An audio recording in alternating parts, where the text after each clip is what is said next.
Welcome back to the Gurus podcast. It's been a while, a little Christmas/holiday break. We are finally back from our sabbatical. Xavier Aggie, our Mike Testa, and I will just get the elephant out of the room immediately, okay? I am not in my office. My office is kind of being renovated right now. I got a new desk for Christmas, and Wayfair was so kind to not send me crucial parts for said desk. So my office is kind of just a barren wasteland right now. So I've had to move to my grandma's lair over here. I don't have my face cam. I don't have my Mac Mini. I'm on my laptop and I'm using my webcam from my computer. So this is really bare bones guru right now. You can see the bathroom door behind me. There's a stove over there. I had to really maneuver the lights. If I had certain lights on, it looked like I was glowing.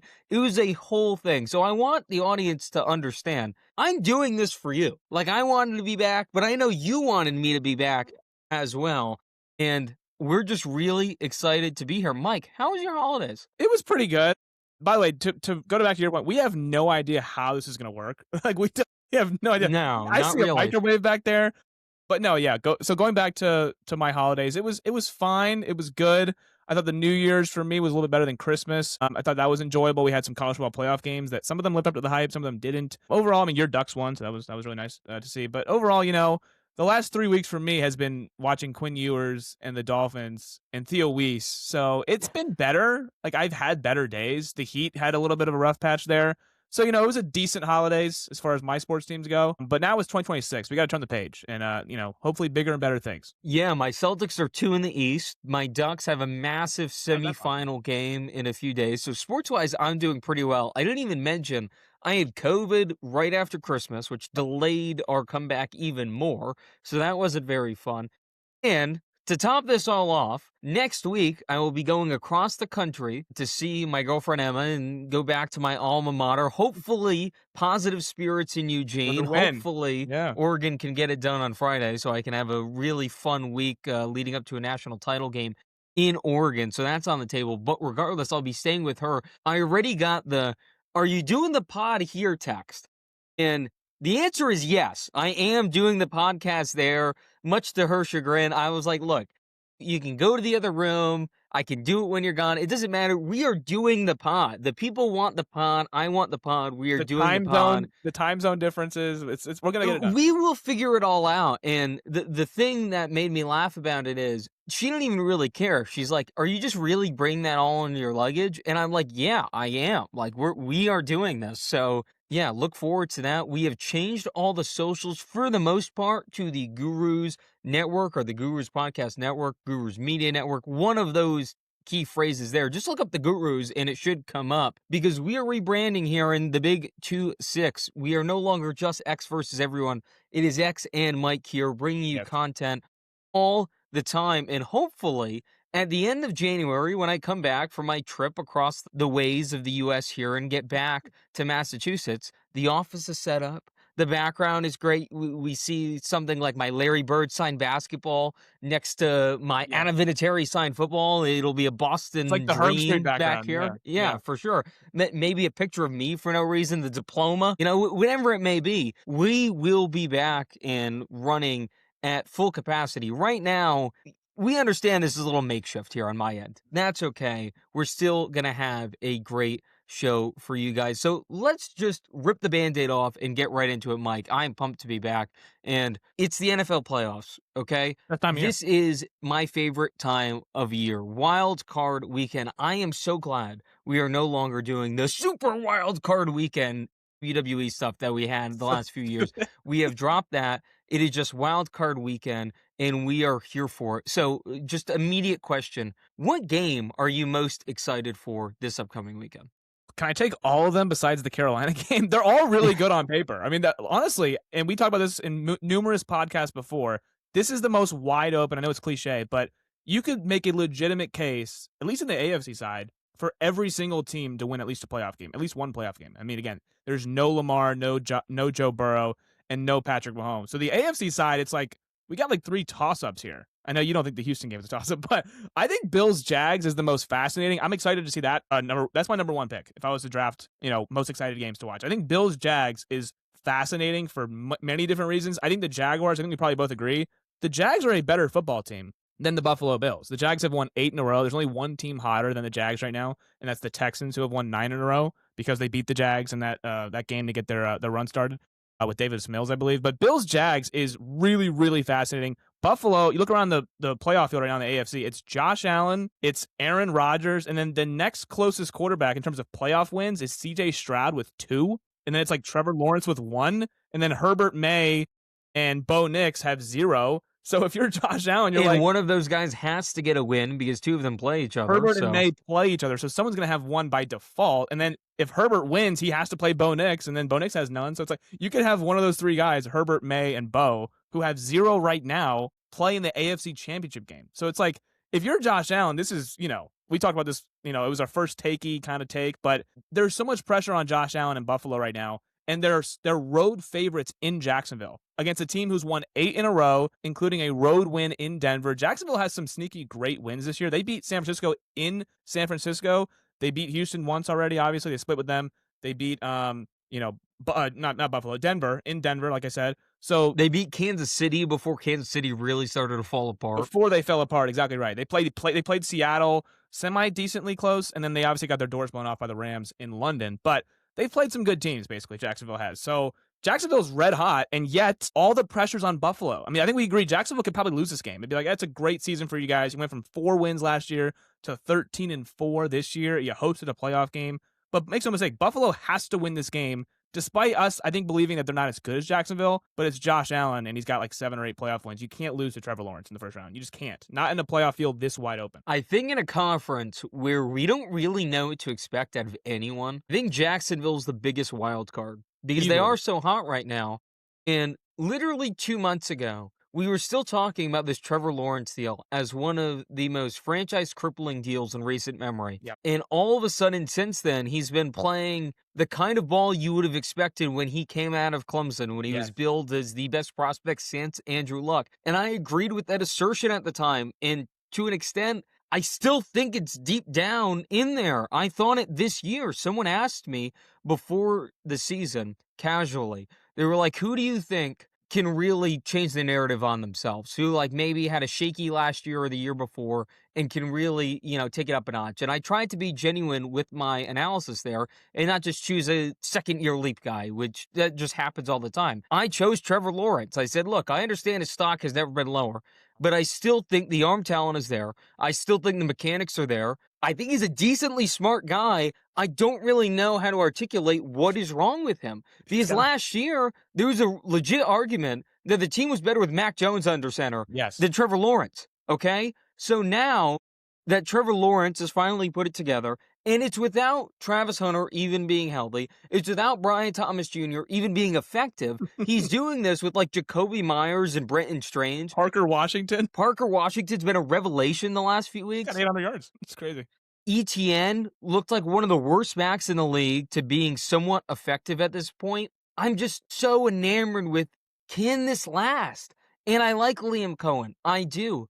But last year, in his playoff debut as an offensive coordinator, he kind of got pantsed a little bit by Washington. It wasn't his best outing. So now he goes against a similar framework of a team in Buffalo, where you have a defensive-minded head coach. You have a defense that maybe is a little bit better than the sum of its parts, that at times doesn't look all that good, but when they really need to, they somehow just find a way at other points. And then you have a mobile quarterback, big-armed quarterback, without a ton of talent around him that can kind of just find a way to win a game. It's a very similar situation. And I would take this Jags team talent-wise over the Tampa Bay team that Liam helped last year. Yeah, but still, it is a very similar sort of situation for him. So this is not only big for Trevor, it's big for Liam. It's big for this franchise that, for our lifetime, besides the year and a half with Bortles and that amazing defense, that Duval defense, this franchise has been a joke. Yeah. And the Trevor Lawrence thing, we thought that was going as poorly as it possibly could have. The fact they even re-upped him for as much money as they did was a little concerning. There was like some outside trade rumors at a time. He was being linked to like Pittsburgh and all this stuff. You just don't see that with number 1 overall picks that are supposed to be franchise guys. So this is a massive game all the way around. And I didn't even talk about the Bills end of it, which I I was will in a yeah, little bit. 100%. I want to shift gears a little bit to a matchup that is very personal to me. It is the Chargers and the Patriots on Sunday Night Football. It is Justin Herbert, my love, my apple of my eye, former Oregon Duck great, against my current apple of my eye, This is my new wild. love in Drake May and my New England Patriots. This is a narrative fest of a football game because if Justin Herbert wins this, the entire way people look at him changes. Yeah. Because it's not just that he finally gets a playoff win. He still has a broken hand. He is at best at 35%. We've been talking about this all year. If the Chargers had both their tackles right now, I think both of us would consider picking them to not only get out of the AFC, but win the Super Bowl. Yeah. They simply are demoralized across the board.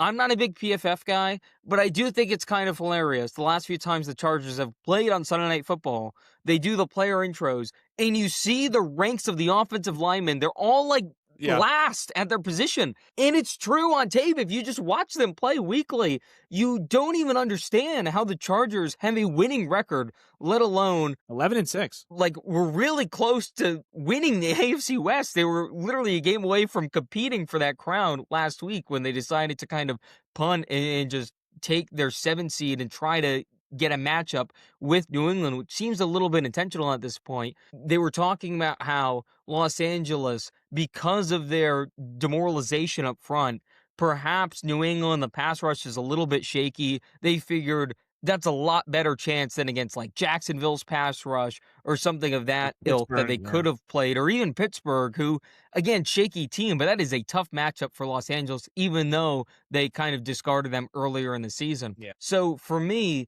this is all about Herbert and May, because on the other side, if you're Drake May, you're in this MVP conversation. At worst, you're finishing second at this point, it seems like. It seems like it's going to come down between a few votes, one way or the other, May or Stafford. It should be close. If May wins this game, and it doesn't even matter if he wins MVP, if he wins this game, second year Drake May just improved his win total by 10 games, okay? Won or was second in MVP voting, and then won a playoff game. That is one of the best turnarounds we've seen in recent memory. That is truly unbelievable because as far as the roster is concerned, Milton Williams, who missed the last few weeks, but he's been really impactful throughout the season.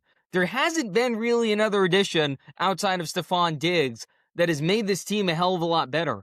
This is really an amazing coaching job, an amazing quarterback performance. So one of these quarterbacks is going to get rewarded for the incredible season that they've had by kind of lifting their teams up who shouldn't really even be here, or at best, like should be like a 7-8 seed traditionally and are somehow in the playoffs. This is going to be a really big deal for one of these two guys.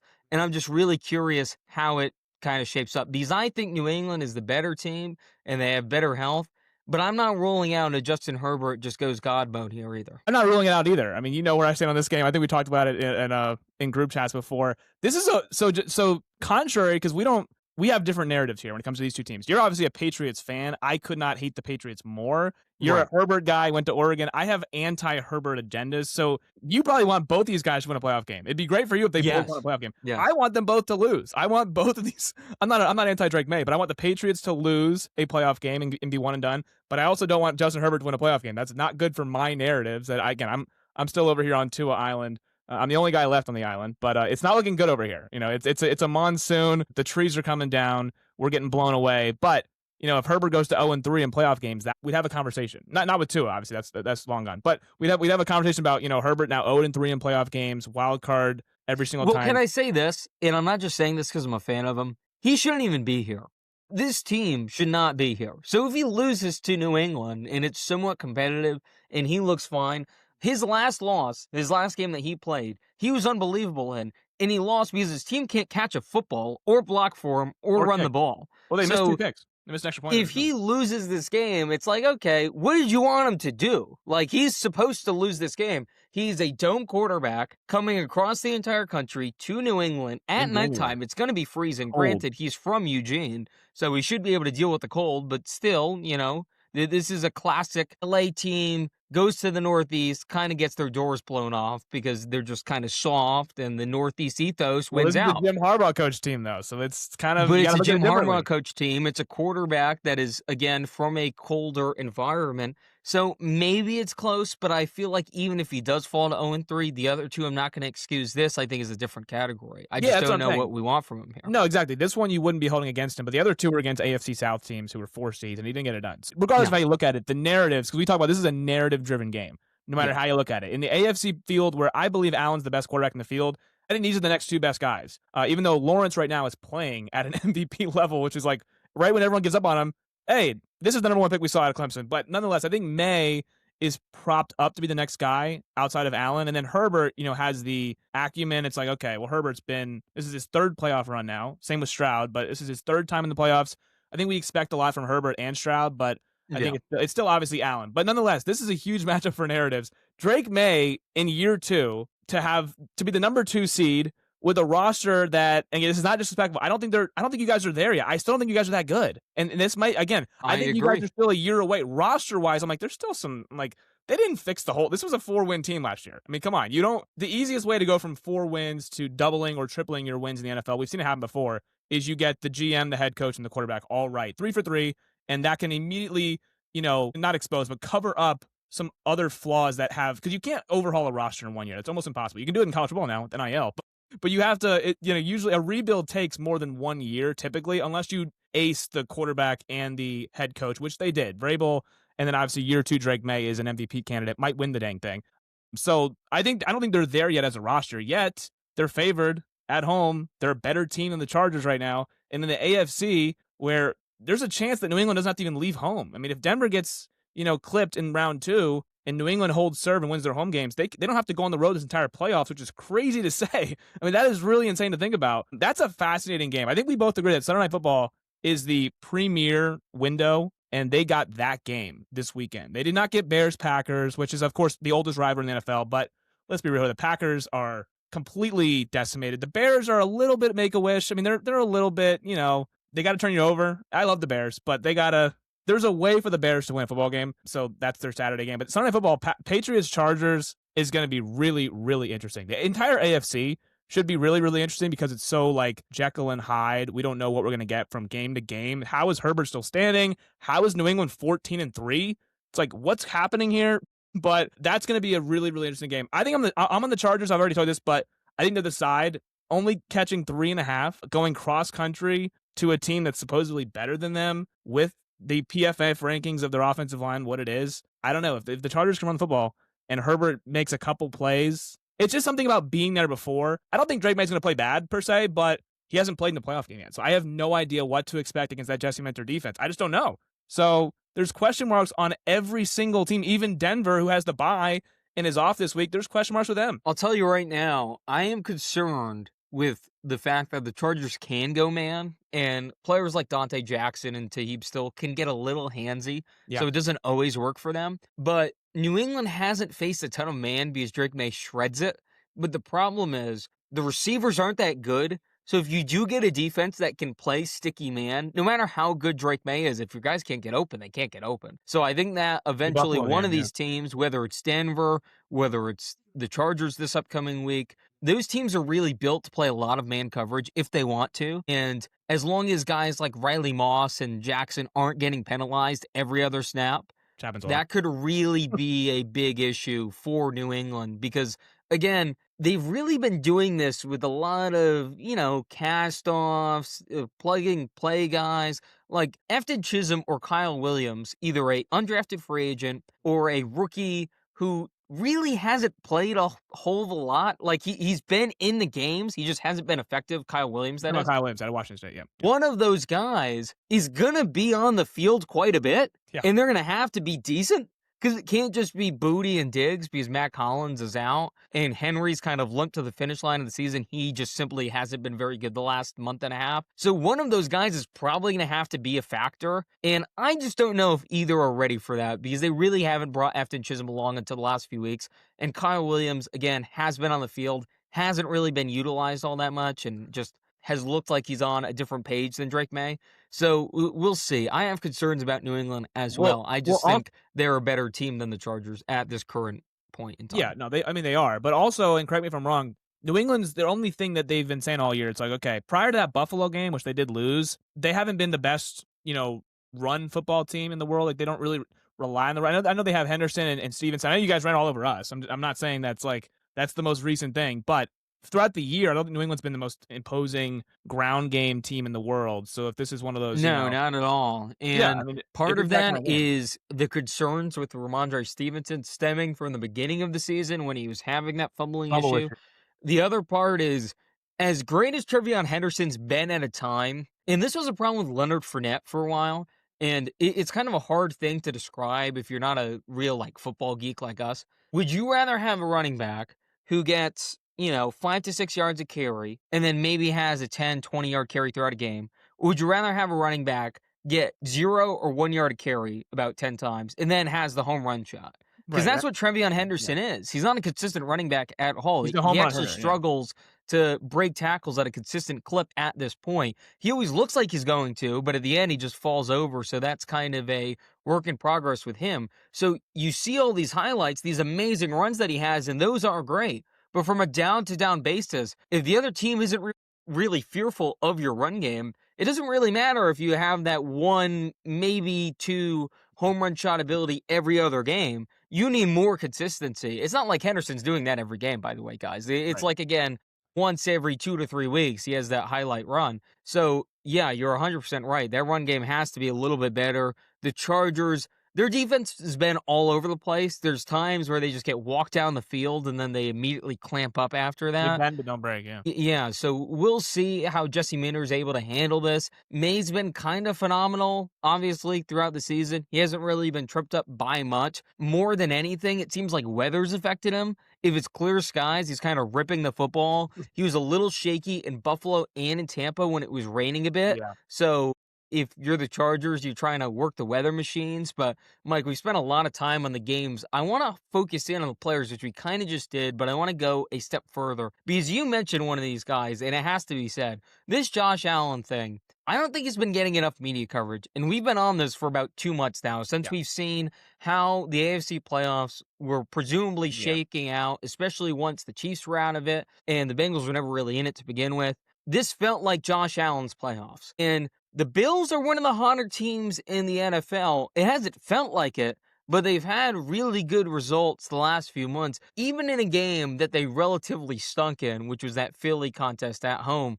They still had a chance to win it late, and if Josh Allen just hits a wide open receiver, they win a game that they're probably not supposed to If they make an against extra point, Philadelphia. they make an extra point to win the game. They make Yeah, an extra that as mark. well. But there was just a few moments in that game that you expect them to be able to convert an extra point, a wide open drag at the back of the end zone that Yeah, Allen just layup. inexplicably misses to Shakir. Yeah, it's a layup. Josh Allen needs to win a game this postseason. And if he doesn't, he needs a really good excuse. He needs to lose a shootout. He needs 42-41. someone to fumble. He needs a drop pass. He needs something of that ilk if he doesn't win this game. That is how important this is. And not to get first takey, as you like to say. If Josh Allen is a reason, not the reason, just a reason that Buffalo loses this game, we have to have a conversation. We need to have the James Harden conversation. Ooh, We need to have the Russell Westbrook conversation. We need to have the Charles Barkley conversation. We need to have that conversation.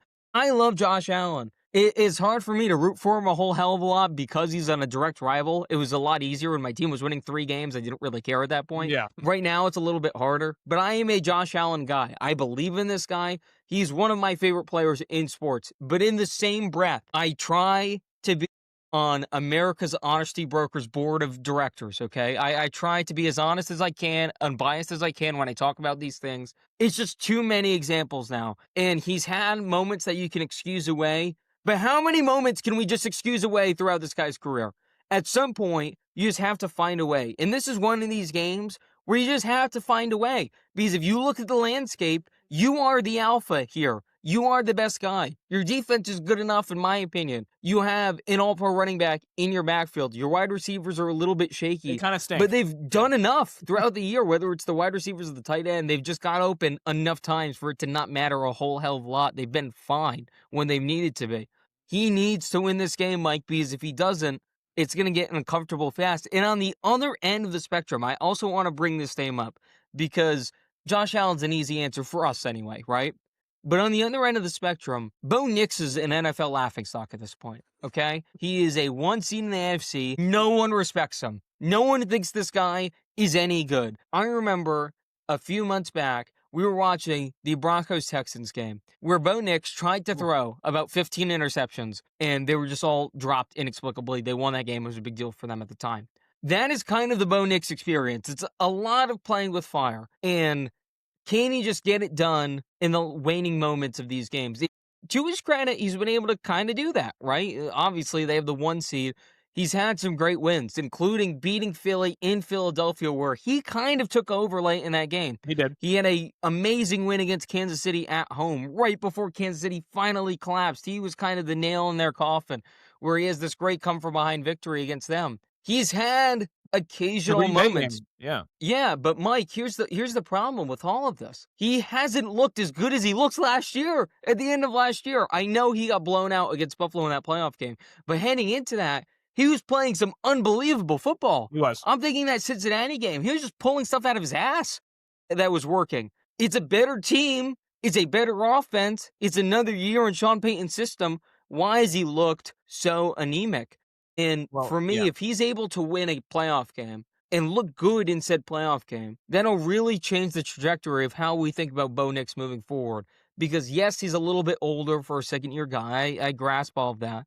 But he's still young enough where at least we can think, okay, he had some great moments throughout his rookie year. He was a advanced game manager in his sophomore year. Can he kind of merge these things together, kind of go beyond that Alex Smith level of play, kind of reach that next echelon with that defense and with Sean Payton? Will we take them a little bit more seriously from here on out? And that's just after winning one playoff game. Imagine what it's like if he wins another and reaches the Super Bowl, all that stuff. 2 home playoff wins, he's in the Super Bowl. We have to have a yes, that's all he needs because he has a bye. So I think this postseason is really crucial for a guy like Bo Nix, who is kind of running out of excuses because the offense is good enough and the defense is really good when it wants to be, and you do have an amazing head coach. Not only that, Mike, and we talk about this all the time, Denver is probably one of the last true home field advantages in North American sports. Like, huge. The elevation really, really matters, and that crowd gets really loud at the same time. So Bo Nix needs to show me something in the next few weeks. Yeah, I want to go back to the Josh Allen point first. Please. There's no boogeyman in Josh Allen's path in this playoffs. There's no. And people say Buffalo tend to get a little tight because they always lose close to Kansas City. They did lose once to Cincinnati, but it's mostly just been Kansas City that's gotten them. And it's always been a 3-point game or less. And people are like, is Allen getting tight? Is Sean McDermott getting tight? I don't know if they're getting tight, but I do think it has a lot to do with they're facing Patrick Mahomes pretty much every single time. So you're calling a game differently because you're facing a guy like Patrick Mahomes. So you have to do this. You have to do X, Y, and Z to win this game because you're facing a boogeyman who's beaten you 5 times in the playoffs. There is no boogeyman in this playoffs for them. There's not even Lamar Jackson, who they've had 2 awesome playoff games with. Well, really only 1 awesome playoff game, which was last year. The 2021, they kind of smoked him. But there's none of those guys. There's no Joe Burrow who sent you home in 2022. There's no one of that caliber, really. I mean, you could vault him in there, but again, he's played no playoff games. So there's nobody out there that could really be like, Josh Allen is the alpha, to your point. And you know who else has the most to gain, maybe the most to lose in this same breath? Because you brought up Liam Cohen earlier for Jacksonville. He was a 3 seed last year. He was the offensive coordinator for Tampa Bay. Yeah, but he's a first-year head coach. Like, this is already a successful year for him in Jacksonville. If Sean McDermott loses to a first-year head coach in a game he's favored to win, Buffalo is. I mean, we just saw John Harbaugh get fired for missing the playoffs. I mean, the Ravens were the number 1 seed, 2 years ago. They were the preseason odds-on Super Bowl favorites heading into this season, and they missed the playoffs and he's gone. If Sean McDermott is one and done and wins as many playoff games as, everyone else who's sitting at home right now and not in the playoffs, that would be really, really bad. For him, it'd be bad for Josh Allen. It'd be bad for the combination of the two. So I think they have a ton. There's a ton of pressure. Again, not to do the first take thing, but who's going to step up? The Stephen A. step up candidates, or who's got the most pressure on them. But Sean McDermott and Josh Allen, because it's always a quarterback thing, but also the head coach. Like eventually, if Buffalo had peaked at AFC Championship loss and now they're losing in the wild card round, what does that say about Sean McDermott? Like, can you get over the hump with this guy? The Ravens say we can't get over the hump with John Harbaugh. Maybe Buffalo has to have some serious conversations if they lose to Jacksonville. Again, we're getting ahead of ourselves, but that's a serious topic that could happen if they lose to Jacksonville. With Bo Nix and Denver, we talked about this off air. The last time the Broncos were the number one seed, does anyone remember who the quarterback was? It was Peyton Manning, but it wasn't Peyton Manning how you remembered him. It was like your grandma's, she's got a cane, she's got a walker to help her get around. He was doing nothing in that playoff run. They won every game because they held teams to 18 or less in that playoff run. I believe they won 23-16 against Pittsburgh, 20-18 against New England, and then they held Carolina to 10 points. You're going to win most games if you do that, playoffs or regular season. If you're holding these great offenses in the playoffs to under 18 or 18 or under, Bo Nix just has to be adequate, and we might have some conversations. Like remember Jalen Hurts last year? I think he had like one good playoff game, or I guess it was the Super Bowl. Yeah, Super Bowl. Right. That's what we all remember. We don't remember how bad he was in the blizzard against the Rams. I mean, we remember it, but most fans don't. We don't remember how bad he was against Green Bay in round 1, where the love in the Packers was way worse. It didn't matter. So if you're Bo Nix and you have home field, you don't have to leave the confines of the thin air and the mile high. You got to win 2 home playoff games. And the Broncos have been a wagon at home over the last few years. I think they've only lost 1 home game the last 2 years. I think it was the Jacksonville game a couple weeks ago. I think they were undefeated at home last year. So that's a big thing. Like Denver is, again, we talk about home field advantages. Seattle's the number 1 seed in the NFC. Denver's the number 1 seed in the AFC. You don't want to go to those 2 places in January where the atmosphere, it's loud, it's hard to hear, it's hard to breathe. I mean, Bo Nix doesn't have to even be great, I don't think, for Denver to win. I don't think he has to be. I think he just has to be good enough. He doesn't. I mean, he could be a little bit better than Peyton was in 2015, but he has to just be solid. And again, he's got a Super Bowl winning head coach. I mean, he's got everything kind of at his advantage right now. It's a little bit better than Drake May because he doesn't have to go on the road at all. There's a world where Drake May has to go to Denver and do what only one quarterback has done the last 2 years, which is Trevor Lawrence, and win in Denver. So it's very difficult to do. Even Mahomes didn't win in Denver this year. So it's very difficult to do that. But we could see Buffalo and Denver. We could see that matchup happen. And then it's like, Josh Allen going into Denver against that defense. There's still no excuses to lose that game unless it's like a shootout. You have to be able, if you're Josh Allen, I think there's no one in this playoff field, and they're the 6th seed, by the way. There's no one in this playoff field that has more pressure than the 6th seed Buffalo Bills, AFC or NFC. Very curious. And this is always a weird situation because before McDermott, the Bills were a punchline. So those kind of guys, next year, new stadium for them, would they maybe trying to change things up? It always seems like when you're the guy who takes over and elevates the entire franchise, you get a longer leash. You get a lot more leeway. Harbaugh just had 18 years, okay? Yeah, so, exactly. And he is a very similar kind of realm of the world as Harbaugh, in my opinion. Would they consider swapping him out either for a hotshot coordinator or a Harbaugh, someone like that? New stadium, you can kind of reshuffle the deck a little bit, particularly with the weapons on the outside. You can move someone like Keon Coleman. You can stop relying on the Khalil Shakirs of the world. You can stop paying Dawson Knox, way too much money for what he provides for this team as a number 2 tight end. Can you do enough there where you head into the new stadium and you kind of have a new shade of paint on this thing? And I'm just losing my breath here because I'm so worked up about this, because if Josh Allen isn't able to get this done, like I said, not only is it going to get uncomfortable, are we going to think of him the same way? Are we really going to think of him as kind of the next in line to Patrick Mahomes? Is he going to drop a tier, especially if a guy like Drake May is able to make a Super Bowl run here? Yeah. Or if someone like Stafford is able to win the Super Bowl, something like that, where another upper echelon QB gets it done instead of Josh Allen. And granted, admittedly, those guys have better teams. But we've seen it enough in NFL history. You don't always need the best team to win the Super Bowl, especially when you have a supposed alpha at quarterback, which Buffalo claims they have, and we agree that they have. So for me, Josh Allen, you need to show me something, because if you don't, I can't control where this goes after this point. The memes, everything's going to be unbearable. Yeah, I think the last 6 seed to win the Super Bowl was the Packers in 2011, I think, was when Aaron Rodgers won 3 straight playoff games on the road. I know Brady did it. He won 3 straight playoff games on the road with the Bucs, but there was no COVID. There was no fans. So it's going to be very daunting. I don't think either of us are picking Buffalo to win the AFC, but they're because it's so difficult to win 3 straight road playoff games. But I mean, if anyone could do it, it should be Josh Allen, right? I mean, he's won again. There's no boogeyman in this playoffs. There's no one that could. He looks across the sideline and say, "I'm not as good as him." Like, there's no one there. So if he doesn't get it done, who is next in line? The AFC, it's like, you got other guys. Trevor Lawrence is like, oh, here he comes. Drake May, It's here he comes. probably the winner of the Pats-Chargers game after that. Whoever wins that, like, can Herbert sort of replenish himself throughout these playoffs? I don't think that's possible, but at least it's an argument. Can he get a little healthier? Can he maybe figure it out after that? No, if Josh Allen goes out round 1, and then later on that evening, Herbert goes into New England and wins, and then beats Denver the following week, yeah, we're gonna have a serious. It's like, oh. So we thought it was wide open for Josh Allen, but really, the guy who took advantage of this kind of weak playoff field, wide open playoff field, was Herbert.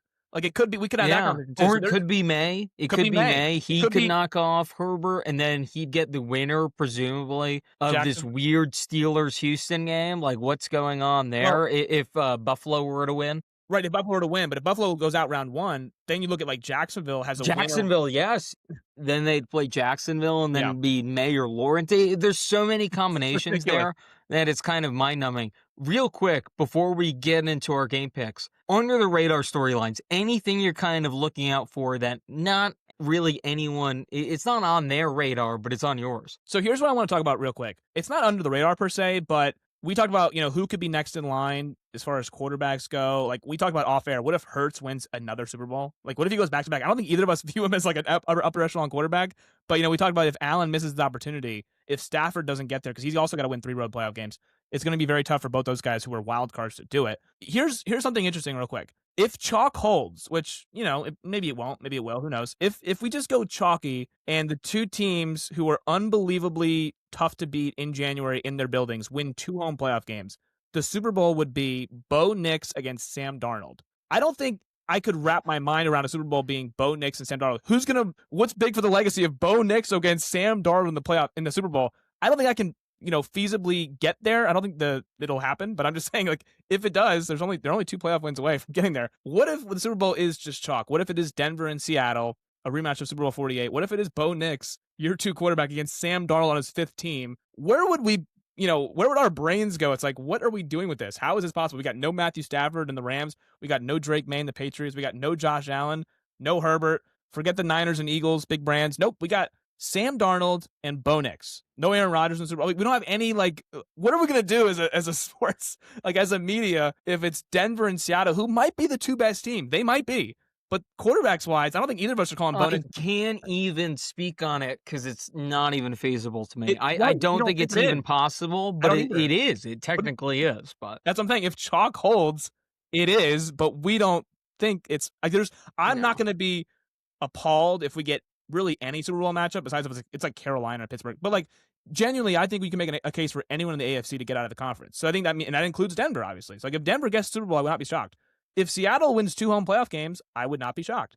Yet, I cannot get myself to say it'll be Denver-Seattle. I think one of them can't get. There's no way they both get there, right? Because I can't envision Bo Nix against Sam Darnold for the Super Bowl on the line. I can't get there. But what if that is the storyline? What if it is Bo Nix against Sam Darnold in the Super Bowl to cap off this ridiculously weird season in Super Bowl 60? Like, what if that is what happened? For me, can San Fran just win a game? Because I think if San Fran can win a game, they're kind of the sleeping giant in this conference. And I know we just saw them lose kind of a heartbreaker to Seattle, but as bad as they played, and as few of healthy guys that they had, they still had a chance to win that game. If McCaffrey just catches that pass and doesn't drop it into an interception near the goal line, San Fran probably scores there, and then Darnold late. It's not like Darnold looked very comfortable towards the end of that game. No. He looked like he was begging to lose that game, but his defense just did enough. There was never really any obvious pressure on Darnold late for that to matter. Can San Fran just get a little bit healthier? Can they get Pearsall back? Fred Warner looks really comfortable up in that booth, but they were saying maybe in a divisional or a conference championship he could play. Yeah. Like, who knows if that's real? Usually when they say those things, it's just not feasible.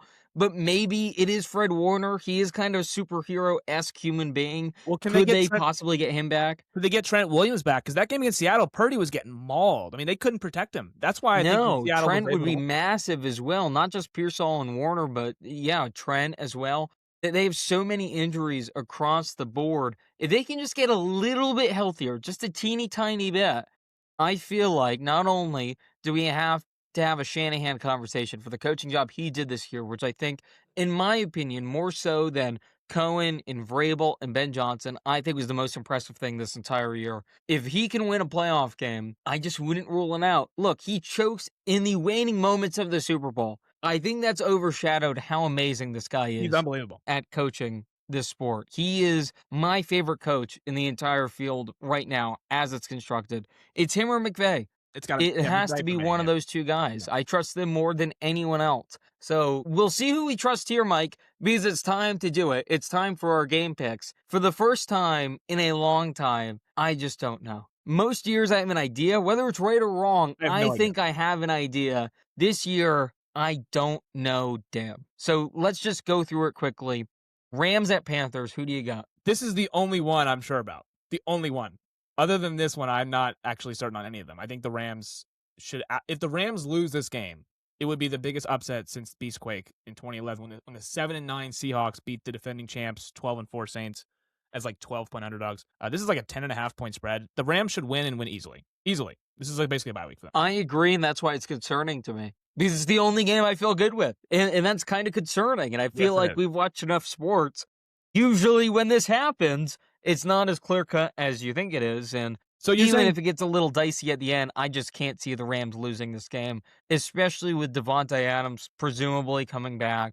It's just too much firepower. And the last time these 2 teams played in Carolina, weather really was a factor. yeah, So if they're able to turn on those weather machines and, get that weather back into as a factor for this game, maybe I could think of Carolina, but even the running game, Mike, has really gone by the wayside. Both they can't Chuba run and anymore. Rico Dowdle really haven't been able to do much as of late. I just don't know how Carolina wins this game. You don't think Bryce Young touched for 300 yards? I think Bryce Young is one of, if not the worst quarterbacks who's won his division and has made a playoff in recent memory without nefarious means, without a quarterback being injured before that, without a, So no you Taylor know, Heineke, no like nothing like that, without a benching for some reason. yeah. Like, he was the starter the entire time. He won his division. He's in the playoff. I think he's the worst version of that guy that I've seen in my lifetime. Yeah, I don't think you're wrong. I'm trying to think of who else it could be. I know there was some Jimmy G skeptics out there, but Jimmy G was not. Jimmy G was like a Jimmy G solid made a Super Bowl and was one play away from winning a Super from Bowl. winning the I Super don't Bowl. think we can even put No, him in I the know, but same. people were like, oh, he's a bottom 10 quarterback. I never really believed that. I thought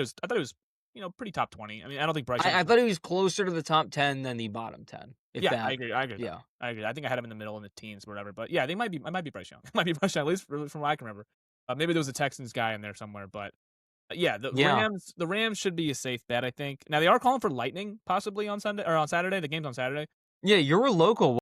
What are we thinking over here? Is it cold there? Like, what's the vibes? Well, North Carolina, I don't know, but You're not that far though, right? I mean, you're right. I'm not that far. I should. used to, West Coast, these states are a little bit bigger. Yeah. Over here on the East Coast, smaller borders, but You you're know not what? that far away. No, if it's raining in Atlanta, it's raining here. If it's raining in Charlotte, it's raining here. Yeah, they are calling for 85% chance of rain on Saturday late afternoon. Possible thunderstorms, possible lightning, but apparently it might not be from what they're saying. So again, it's a 4:30 kick. Maybe they have to move it back an hour. I have no idea, but I don't think it really matters. I think the Rams will win this game. I think McVay will find a way to get over the hump that is the 8-9 Panthers, who have scared me less than the Falcons the last month and a half. They can't beat anybody. They had the win one, lose one thing, and then they lost 3 in a row to end the year. Or 2 in a row to end the year. They lost to Seattle badly, and then they lost to Tampa Bay. They haven't really beaten anybody of importance since the Rams game. It's been the Rams, and then they got their doors blown off by the Niners.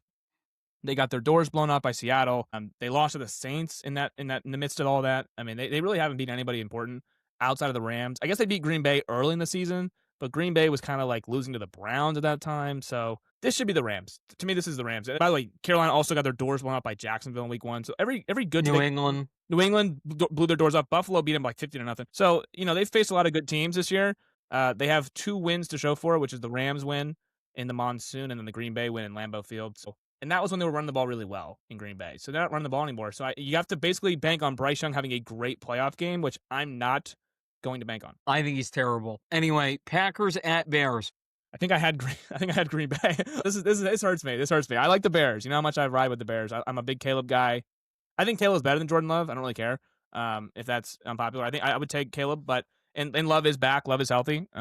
Even though much to the chagrin of Malik Willis fans, Malik Willis played really well in his absence in that the 2 game stint there. I think Green Bay is a little bit better than Chicago. I think that again, for the Bears to win these games, they have to turn you over. And if Green Bay is not turning it over, or if they're just recovering an onside kick, then Chicago pretty much doesn't have an avenue to win. I hope that Chicago can run the ball effectively. Green Bay's banged up defensively. Again, it's weird taking both road teams here, but I think Green Bay's better than Chicago. I think Green Bay is the better team. This is one where I may go back and forth on. I may have a different answer Saturday, but I think Green Bay is better than Chicago. I just hope the Bears win because I want to see the Bears in the second round. But it feels a little like they've been. Remember that 2010 Tebow's team, which by the way did win a playoff game. The Broncos did win a playoff. Yeah. But they were always like down 10 with 5 minutes to go. It's like, oh my God, they won. How'd they win? It's like, that's eventually going to run.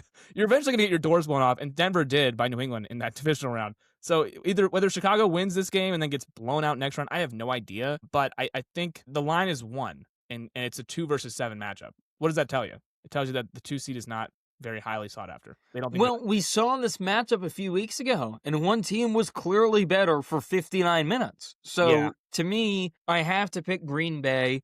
I think they just were bumbling idiots at the end of the last matchup between these two teams. So stupid. If that went Green Bay's way, I think this would be a lot easier for everyone to pick. But because that game ended the way it did, it changes your perspective just a tiny bit. I don't think it really should. I think it was a miraculous set of events where they get the onside. Caleb has an awesome drive. He gets a wide open receiver to send it to overtime. And then he makes his one amazing play to DJ Moore to win that game. But I wasn't really that impressed with anyone in Chicago until that overtime drive. Before that, I was like, they look outclassed right now. So why would I really change my opinion because of one onside kick? Yeah, you were dancing on their grave about 3 minutes ago, and then Caleb beat the I blitz. was. And I'll be dancing on their grave Saturday when Green Bay beats them because it's the same take, just a few weeks delayed. By the way, can we take our victory lap on Green Bay? Green Bay had their under. We were on this the entire time. They haven't won a game. They were 9-3-1 after they beat Chicago on the final play when Caleb threw that pick in Green Bay. They have not won a game since. They have lost now to Chicago again. They lost to Denver, sandwiched in between those Bears games. They then lost to Baltimore, and then they finished with another loss to Minnesota. They've lost 4 in a row. They were 9-3-1. They finished 9-7-1. They went under their win total despite having a 9-3-1 record.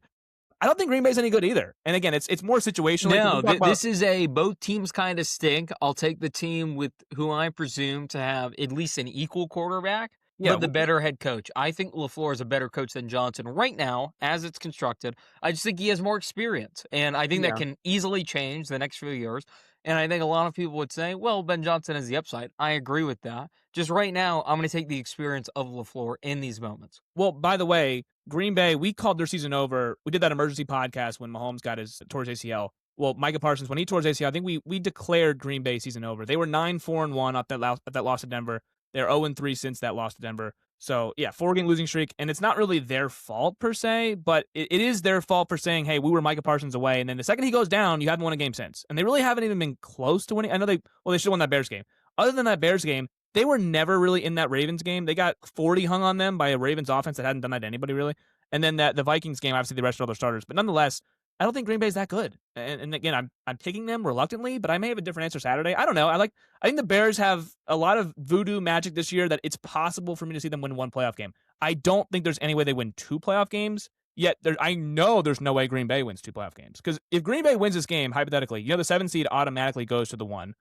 The Green Bay, by the way, has been the 7 seed now 4 years in a row, or 3 years in a row. They had a chance to be the 7 seed, but they lost that Lions winner go home game with Aaron Rodgers when he walked off the field. So they've been either the 7 seed the last 4 years, or if they win, they're in the 7 seed spot. So they can't get out of that 7 seed spot. But if they do win this game, they're going to Seattle and they're going to get blown out. There's no way that they can win 2 playoff games. I think of the 7 seeds, the Chargers could maybe win 2 playoff games. Maybe there's a world, but I don't think there's any world Green Bay wins 2 playoff games. Chicago, if they win this game, they'll have a home divisional game.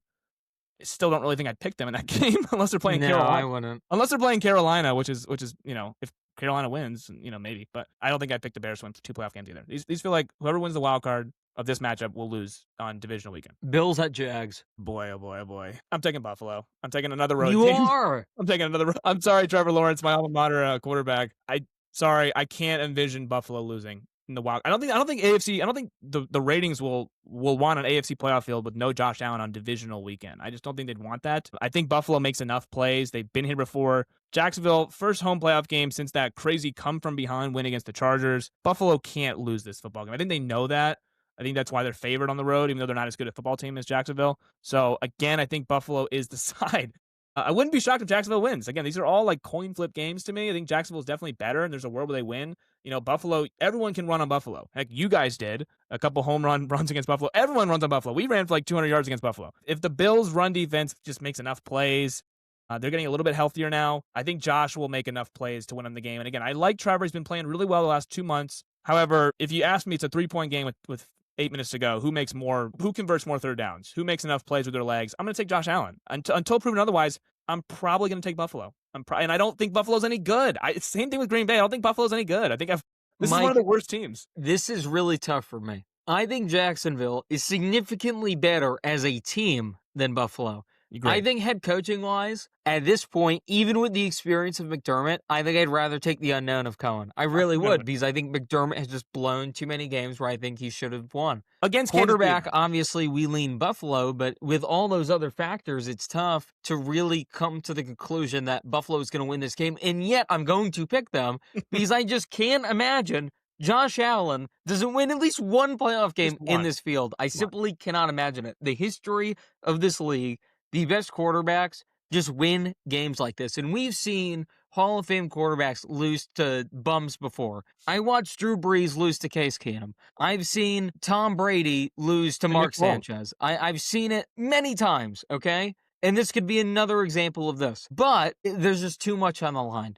He knows it. They know it. I feel like Buffalo has a weird kind of chip on their shoulder, even though they have all this pressure. All year, it feels like this team has been waiting for the postseason to turn on that gear.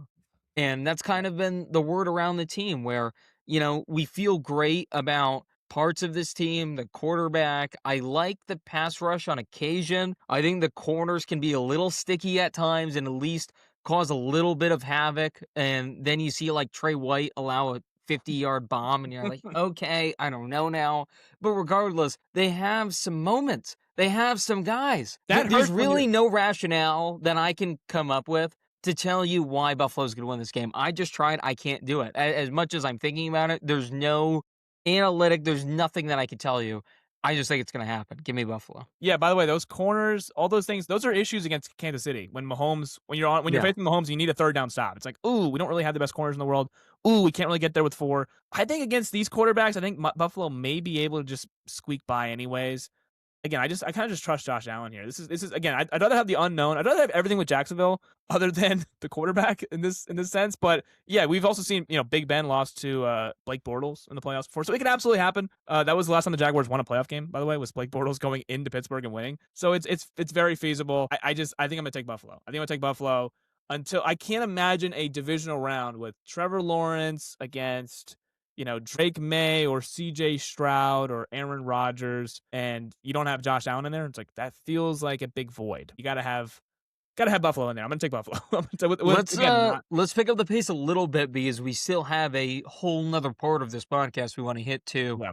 Niners at Eagles. I'm gonna take the Eagles. Home voodoo magic. They have their voodoo magic back. They're blocking PATs now. They're having quarterbacks miss layups. I think the Eagles are the side here, and I like San Francisco, but too many injuries. I don't even know how same with the Chargers. I don't know how they're even here with all these injuries. I'm taking the Eagles. I don't think the Eagles are very good. I still, there's something about this team that has a stench to it. It's a little of Sirianni's macho-ness mixed with, we just both don't really like Jalen Hurts all that much. I think this has been a great run for them. The team's been incredibly dominant throughout the last few years.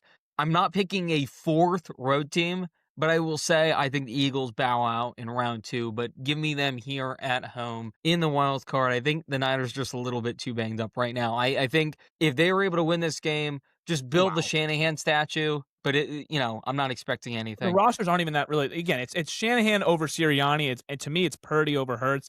I think they have the edge there. Other than that, you could call McCaffrey, Saquon maybe a wash, but the roster favors the Eagles here, and they're at home by like a gross amount. Yeah. It is just not remotely close. No, I'm with you. I think it's Philly. Chargers at Pats. I'm Here taking we go. I'm taking the Chargers. You know I was You're gonna do really doing it. I absolutely will take the Chargers. I think I don't know if they win the game. Wow. I don't know if they win the game, but I think they're the side here. I do think they're the side.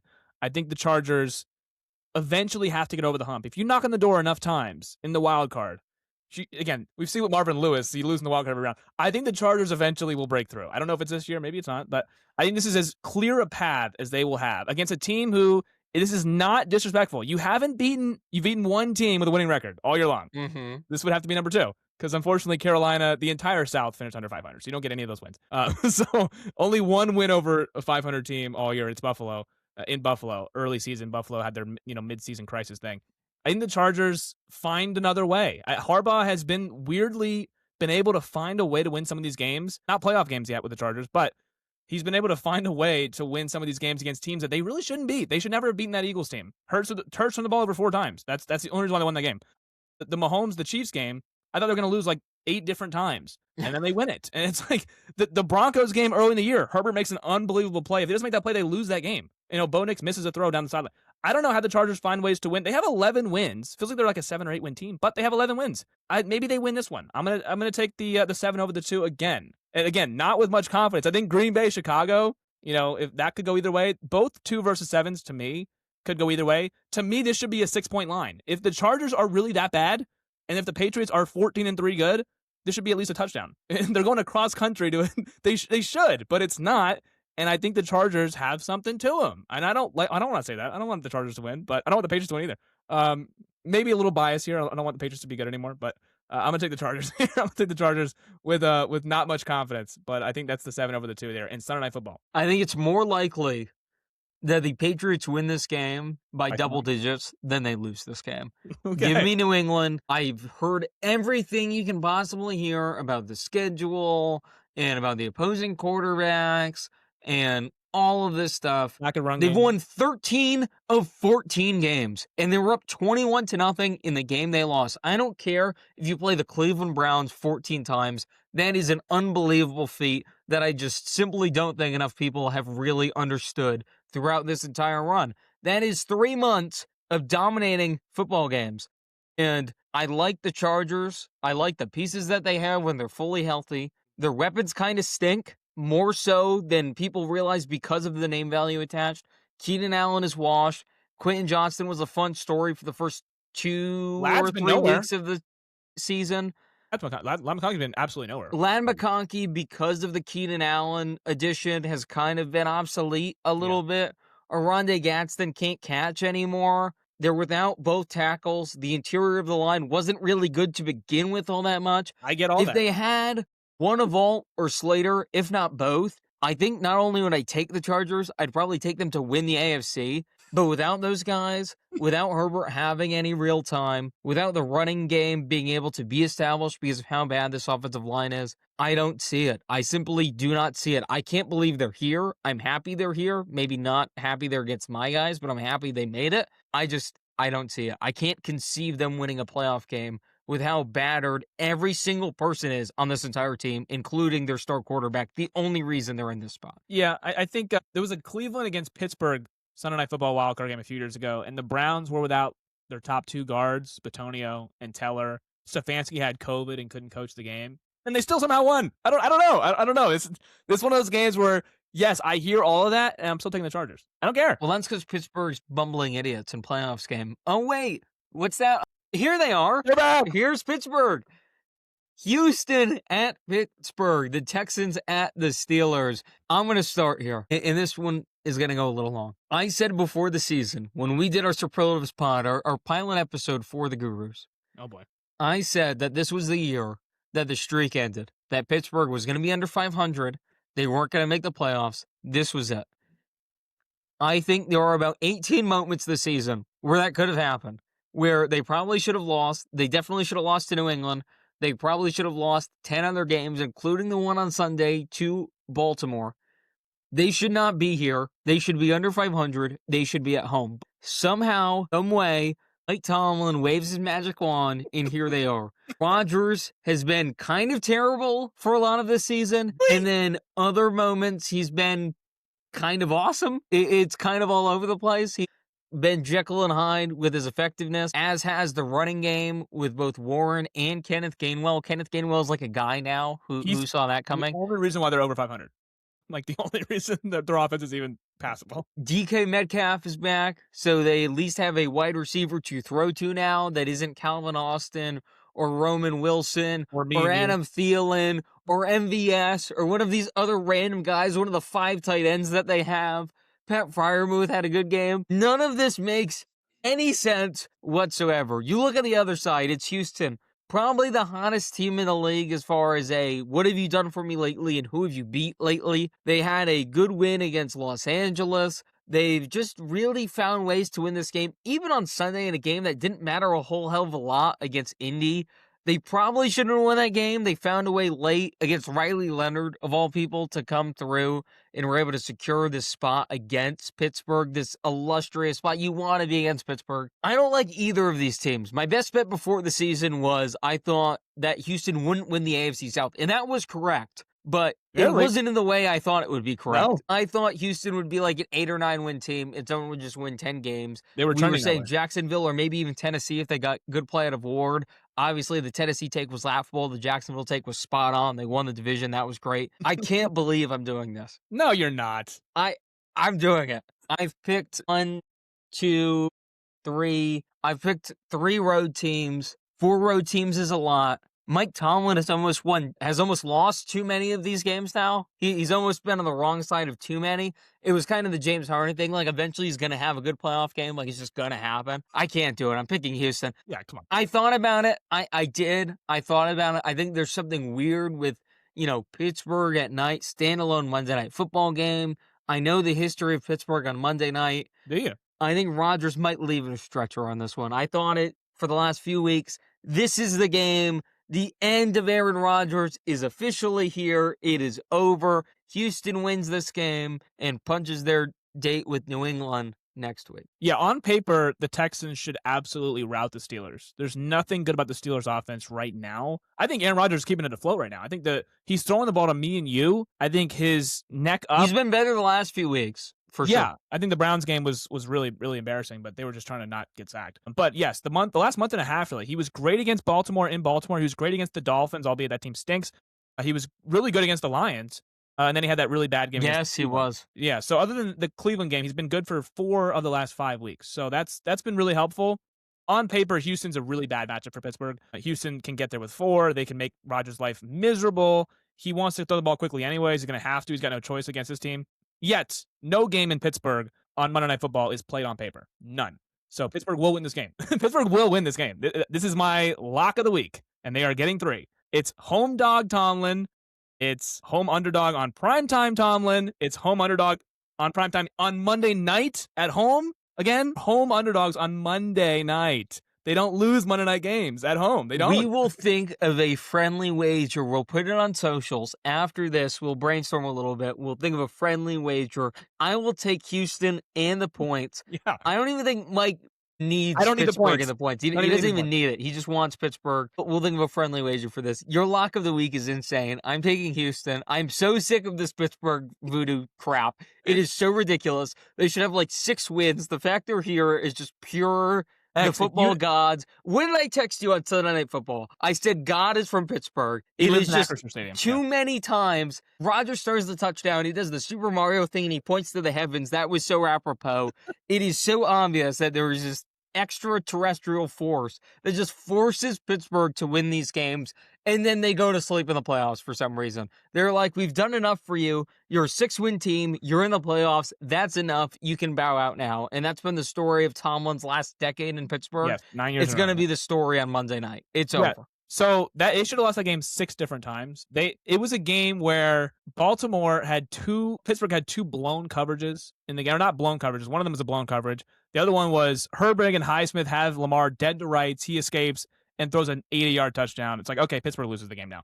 Then they have the headset issue. They had to burn all their timeouts with 3 minutes to go. They have no timeouts. Then you have a slip by Chidobe Awuzie and they score a touchdown. But then, oh wait, they're going to lose the game because Boswell misses an extra point. So at like 8 different times, Yeah, Pittsburgh likely makes the catch, and rather than run it up the middle with your historically amazing future Hall of Fame running back, they decide to do the kneel thing to the spot, which I didn't understand. Why wouldn't you just run the ball one more time and get a few more extra yards? Pittsburgh's a tough place to kick. Just immediately foregoing a 40-something yard field goal, 44, I think it was. Not the smartest thing to do, in my opinion. I would have taken the extra few yards, make that a, 30-something yard field goal. So everything went their way. It can't go their way all the time. It can't. It just can't happen. Well, it's still a very makeable kick, and he didn't make it. And it's one of those things because God is from Pittsburgh. Exactly it's just right. how it goes. Exactly right. And you know where the game is on Monday night? It is in Pittsburgh. But Yes, God's going to be sleeping on Monday. He did enough for them. He's done so much for them the last few weeks. The Gainwell not being touched, somehow scoring on that play to basically beat Detroit and send them packing. The Isaiah likely catch but no catch to win them the game in Baltimore. Yeah, 100%. Yes, then the Luke missed field goal. How many of these things can we possibly have? It's just ridiculous. One more. I'm over it. Give me Houston. Okay, well, again, 33 straight years of Pittsburgh. The last time Pittsburgh lost on Monday Night Football at home, 33 years ago. We were not alive. We were not here to see it. So if we are here to see it, I would think it happened on Monday. Because here's the thing. There's no playoff games that happened on Monday until recently. They implemented a Monday night playoff game in the wild card. So yes, Tomlin's wild card record, not even wild card record. He's lost dating back to 2017. He lost in the divisional round, one and done to Blake Bortles at home. They actually missed the playoffs because Juju fumbles against the Saints. Then they have the game where this is the last time they actually played at home in the playoffs, because usually they get their doors blown off in Buffalo, in Baltimore, in Kansas City. That's been like the last 4 years for them. 2020, they won the division. It's the last time they won the AFC North. They got their doors blown off at home by Cleveland, who they never lose to at home prior to that. So yes, if they were to lose, that was like a first for them. It's like, oh, they lost to Cleveland at home? They don't ever lose to Cleveland in Heinz Field. It never happens. It did in the playoff game because Tomlin's a horrible playoff coach. Now it's Tomlin in the playoffs, but it's on Monday. And he's an unbelievable. So you might be saying, okay, who are the Texans facing on Monday? They're basically facing the 2007 Patriots, who never lose games. They lost in the end, but they never lose football games. They're almost 17-0. Tomlin is 12-0 on Monday Night Football at home. The Steelers have not lost a Monday Night Football game, like I said, in 33 years. So if they were to lose, that would be historic. And yet, on paper, the Texans should blow them out. Again, check our socials. There will be a friendly wager of some kind on this game. Mike, the last part of our podcast, and we'll just do this fast here. The head coaching cycle has been fascinating to us the last few days. We've been talking about it kind of nonstop in our group chats. And I want to start here. I know you've talked about it on your page. I know you went live yesterday, but who should the Dolphins target in particular? Because I'm of the opinion that Miami is probably an underrated, tough job to have, because I think, and I said this sarcastically, but I do mean this, like I truly believe this. I think the vices of Miami, the women, the booze, the beach, all that stuff, I do think that's hard. And there really isn't another place like that in the league. And people will say Los Angeles, but here's my counter to that. I don't think Los Angeles is as warm as people think. It's actually considered Northern California. Yeah. Okay? And Los Angeles is so big and so vast. It's almost the opposite of Miami, where there are so many vices centrally located in Miami. Los Angeles, you can kind of just whisk away and do your own thing. It's kind of meant to hide away. Hide away in the hills is kind of their thing. There's not really another place like this in the league. And the other, like, warmer place is Nashville. Not quite the same vibe as Miami. No. Same with, like, a Houston. Maybe you could make an argument for Dallas, but it's not, like, the beach aspect of it. You know, there's just not, it's not comparable to me. Miami is its own universe. And I think that is a little bit tough to coach, especially when you have these guys come into the league. It's Miami. Like, it's a place known to be fun, and it's kind of tough to coach there.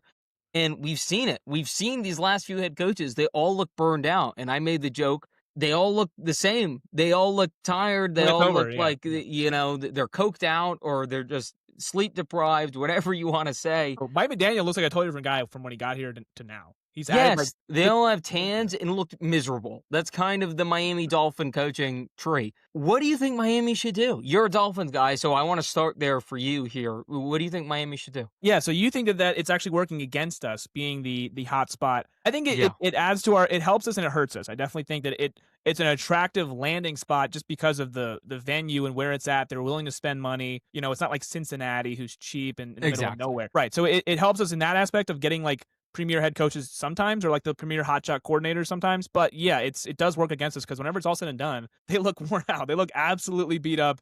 Right now, the Dolphins don't have a head coaching vacancy, so we could say who they should target. They don't. They have a head coach currently, and it's Mike McDaniel, and it looks like he's going to stay. At least that's what the It reports are. feels like we're staying together because of the kid right now. Yeah. Like, it feels like that vibe, like we're divorced, but it's not finalized yet. That's the vibe I'm getting. Yeah. And the fact that there are even kind of these reports out there, like, oh, they're interested in Harbaugh. Harbaugh, Oh, they're yeah. interested if someone else was able to emerge. Then if I'm Mike McDaniel, I'm like, do I even want to be here right now? Like, if you're not really going to commit to me, what does next year even look like? Because you're probably not going to draft a quarterback. It's a 2 quarterback class at best, and who knows who's coming out of that. Mendoza's coming out. Is Dante Moore even coming out? Do you even want Ty Simpson? No. So the class isn't great. You still have to pay Tua, so it's not like you can go pay a guy. If it's just Quinn Ewers all year, do you even want to stay around and do that charade so the next guy can get a premium pick in a better quarterback class? Is that even worth your time if you're Mike Well, McDaniel? I think if Mike McDaniel, you're saying, hey, you do have one of the 32 head coaching spots. Even if McDaniel is to get fired, I think he knows he'll eventually get another spot because he's one of those coordinators that's he's going to be a good coordinator wherever he goes after that. And 100%. he'll probably be back in this cycle a few years on the line. So I think he still wants to stick it out and be like, hey, I mean, he drafted Quinn Ewers. He liked him out of Texas. If he truly believes that with a competent GM, he can build. Now, he doesn't. You can't build a roster next year because I mean, you've seen it. I've talked about it enough times in group chats. The Dolphins are handcuffed next year. They really can't do anything. They can't. They I have to, believe I sent the figure in. They're sitting on like -$8 million cap space. yeah, and the issue is Tyreek Hill is a $51 million cap hit next year for them. I don't think they want to bring him back. So that's another one that's like They wanted to trade him, and then he got hurt, so that kind of kiboshed that. Yeah. And I like the Tua thing. Even if you cut him, you're not really saving anything. And then it gets back to the argument, which I believe we talked about on this pod, where it's this weird thing where you actually would rather keep Tua because you don't want to be paying Tua and then another guy to back up Quinn Ewers because then you're Yeah. wasting even more more money. money. Yeah. So it's actually more beneficial, and Atlanta figured this out, if you just keep that gross cap hit on the roster. So, but they It's seem gung-ho financially- on getting rid of Tua. Yeah. So, you know? It's financially irresponsible to cut him. I know Denver did it with Russell Wilson, but that was like an $80 million dead cap thing. This would be $100 million. It would be unforeseen, amount of cap consequences they'd have to pay. So I think that they should just keep him on the roster, even if the McDaniel Tua marriage is over. Can McDaniel and Tua be like, hey guys, we got to keep you here next year? I mean, Kirk, kind of sucked up and was like, hey, I'll back up. I'll be the most expensive backup in the NFL. And Kirk Cousins was the most expensive backup in the NFL this year. Tua could be the most expensive backup in the NFL next year. I think that's what they should do, regardless of who the quarterback is for this team next year. If it's Ewers, who cares? If it's Mac Jones, who would take Tua's job, it doesn't matter to me. If it's Malik Willis, which I don't know if that's whatever. I don't really care who the quarterback is next year. The coach, in my opinion, Mike McDaniel, should and rightfully is on the hot seat. Now, he may stay this year, may stay next year. I would target John Harbaugh. If it was me, I would wave my magic wand and be like, hey, John, do you want to come here? You have to deal with Tua for a backup for a year. 2026 is going to be absolutely miserable unless you ace the draft. But, we'll give you the keys to the car. Yeah, but 2026, you'd have $150 million in cap space or whatever. You'd have Hill off the books, right? And then you'd have Tua off the books. Year. Yeah, after this year. 2027. Yeah, 2027. Yeah, sorry. I forgot. Hey, 7 days in, we're in 2026. We So actually yes, are in 2027. Yes. I think it'd be kind of impactful, and that's why I made the joke. I would just rather take this job next year. Yes. So I don't think it's a bad thing to have Mike around for an extra year, but maybe you can do something which is kind of unforeseen. Maybe like I'm going to be the head coach in perpetuity. Like I'll be around the team. I'll be a special advisor, and then I'll take over in remember Mike 27. Vrabel last year? He had like a role with Cleveland. Yeah, but Mike, I'm saying even going a step further. What if Harbaugh just has a role with Miami and then takes it over into like the same team? Because Yes. Vrabel, as you mentioned, did it in Cleveland and then Right. goes to New England. What if you do it with the same team? I think there could be some benefit in that. He kind do of is too. an advisor to the GM, kind of helps shape the team he wants. And then 27, it's a blank slate. It's a blank checkbook. You get to kind of do this however you want to do it. Yeah, the issue is right now the the situation stinks. The situation stinks right now for a head coach if they want to be the head coach of this team next year.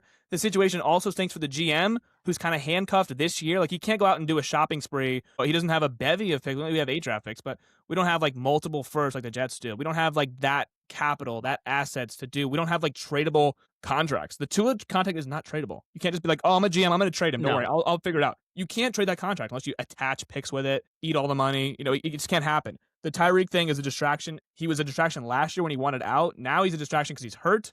It's like, well, you can't move him now. He broke his leg or whatever it was. It's like all the contracts you have, you're still eating Jalen Ramsey dead cap money. The interim GM, it's where they fired Chris Greer like right before the deadline, like 3 days before the deadline started. So the new GM, the only thing he was able to do was trade Jalen Phillips. He was not able to trade Minka, who's got a $19 million cap hit next year. He was not able to trade Bradley Chubb, who's got a $26 million cap hit next year. So like you could feasibly go into next year with none of those 4 guys on the roster, yet you're paying all 4 of those guys to not play football for you. It's very Denver-ish 2 years ago when they didn't pay Russell Wilson. They paid him to play in Pittsburgh. They were like, we're paying Russell Wilson's money to not play for us. And obviously that worked out very well because, they paid Russell Wilson to be really bad in Pittsburgh, and they had the better quarterback waiting in the wings anyway. So it's feasible they could do that. But if I'm a top-of-the-line candidate, which I think Harbaugh is, I think Stefanski is, why would I want to go to Miami if they were to hypothetically fire McDaniel? I would not want to go there right now, not this year, at least. Yeah, if I'm Harbaugh, if I'm his advisor, I'm telling him to just sit this out. But let's try to get in the mind of these guys. Let's say we are a hotshot head coaching candidate. Yeah. Best job, worst job. Like, where would you really want to go? Where would you want to avoid? Okay, so let me pull up the jobs here. I think that the Giants, Raiders, off the top of my head, I think it's Giants, Raiders, Browns, Cardinals, Titans. Who's the 6th? Falcons. I think it's the Falcons, right? I mean, there's a 7th opening, but obviously Baltimore's that, so we can rule them out. So if I'm John Harbaugh, No, not John Harbaugh. No. If it's you are the hotshot candidate, which obviously in real life is John Harbaugh, but it's us now. It's Mike Testa. Okay. It's Xavier Aguilar. We are the guys. Where are we trying to go? Oh, well, the best job is Baltimore. It's 100% Baltimore, I think. It's the closest one you could. It's like if James Franklin left Penn State, which he did. Like Penn State, we envisioned as like, oh, that's the top landing spot. They're close right now. It ended up being LSU, whatever. It's like the team that's closer to winning right now. They are a well-run team. So you have to like the Giants are not very well run. The Cardinals are horribly ran. The Browns are dysfunctional. Like, of all these teams here, Tennessee's kind of horribly ran too. I think you talked about that. Like, of all the poorly run teams here, Atlanta's also quietly kind of not really. It's easily Baltimore. They're a well-run franchise with a consistent GM and Eric DeCosta. Biscotti has them well-run there. You have a good roster. This was, again, like I said, this was the preseason Super Bowl favorite roster. And if Lamar, you can get him happy again, if he maybe starts running the football again, and you get a couple years more out of peak Lamar Jackson, which is, I think he's on his age 30 now. So if you get maybe a couple more years of him at his best, this is easily the best job in the short term. Easily. I mean, there's 7 here. I don't think it's even close. I mean, it's easily Baltimore. Yes, but I'd be weary that they're 17th in cap space.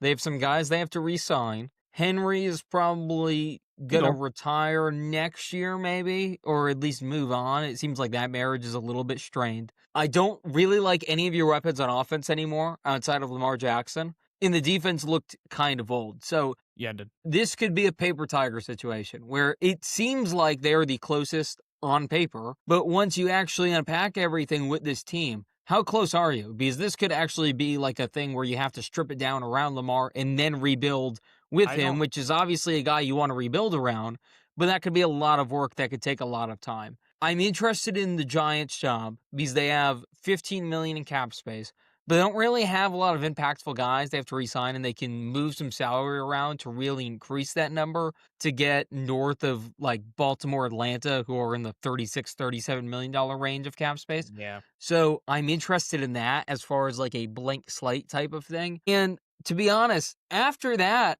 I'm not interested in anything. And that's kind of the point of this segment that I wanted to talk about, because yes, Tennessee and Vegas have over $110 million in cap space. That seems awesome. And here's the problem. Cam Ward and Mendoza, if you like those guys. Right. And I do. I like both of them. But here's the problem with both of those locations. Tennessee has arguably the most under the radar destructive owner in sports in Amy Adams Strunk. She lives in Houston. She doesn't even live in Nashville. She tries to microanalyze this team from multiple states away. She's the reason that Mike Vrabel was gone in Tennessee. Not only did she kind of cut Mike Vrabel out, but she also, before that, gave him a little bit too much power, where the entire infrastructure of the team was just Mike Vrabel's buddies, which that usually just doesn't work out. We've seen No. this 100 times. That never works. So she tried to like kind of correct her own wrongdoings and then let Vrabel walk, and now he's doing what he's doing in New England. She botched that as poorly as she possibly could have. Then you They had look a at one and Vegas. Well, then they also had a one and done GM. When do you see that? We Never fired McCarthy. in Rand Carthon. Dan You never Carthon, yeah. see that. Yep, And he'll go on then after 1 year. you look at Vegas. I don't know how involved Tom Brady is. It seems like it depends on the week. If something's going wrong, he's not that involved. But here in the offseason, it seems like he's really involved. Yes. So who knows what's going on with that? I don't really want to be a part of Tom Brady's friendship trust ring here. Really? It seems like he hired Pete because he's a friend of him, obviously, right? Yeah. If they hire Flores and Dable, it'll just signal to me, which would be really fun at first, but those are two big personalities, and it would signal to me this is just a Brady show. Tom, And yeah. we've seen this with greats in other sports. This never works. It never works. When you're the great, Talking about Jordan with the Hornets. yeah, I'm talking about Jordan. I'm talking about other examples of this. It really only works with like Ozzie Newsome, where he was an amazing player, and then it did translate into being a great GM. Most of the Elway time, Yeah, Elway's had some. I mean, Elway was kind of shaky. You know, He got paid. he ended up It was a big thing. getting there with, old man Peyton and Brock Osweiler. They kind of lucked into one. So, yeah, you're right. Elway was kind of all over the place, kind of got there. It just usually doesn't work. And I think here, even though I like Mendoza, I like the cap figure. This could even go higher if you want to trade Crosby. And I'm not really into paying edge rushers that much money, so I think I would do that. Yeah. You could have, by far, the most cap space in the league with Mendoza, with some occasional pieces. You have Mendoza, you have Genti. There's some guys I like Bowers. on this roster. But, Mike, this cycle stinks. I would just sit it out. And as far as the worst job, I'd probably say Arizona or Tennessee, Has to my be personal Arizona. opinion. Arizona just has nothing going for it What's the appeal? whatsoever. They don't have a ton of cap space. They're in the middle of the pack in cap space. They have a quarterback who I think they might trot out again next year. Are you Reports kidding are me? coming out today. I They know. might start Kyler next year. I know. So I don't even know what to make of this Well, team. It well, seems like they're so irrelevant, Mike, that they don't even know what to do. No, I know, but they're picking 3, and like you said, a 2 quarterback draft, which may be a 1 quarterback draft if Dante Moore says, I like Oregon more than the Jets. I might have to just stay here because I don't want to go to the Jets. So Arizona's really, really screwed. By the way, so again, we're putting ourselves in the shoes of a top candidate. Yeah. If you're a top candidate and Arizona says, "Hey, let's just go on an interview," well, it can't hurt, and they're trying to sell you on the Cardinals job. Hey, you get to be easily the worst coach in this division with Mike McDonald, Kyle Shanahan, and Sean McVay. You have to go against those guys twice a year, 6 times. We're gonna maybe try out Kyler Murray again, and we don't know if Marvin Harrison's any good. How about you want to be the head coach for us? I heard in Phoenix they have some good steakhouses. So what I would do is, can we have the meeting at one of these great steakhouses? I'll get a free dinner. Yeah. And then I'm saying no immediately Absolutely afterwards. not. I'm saying immediately no to Arizona.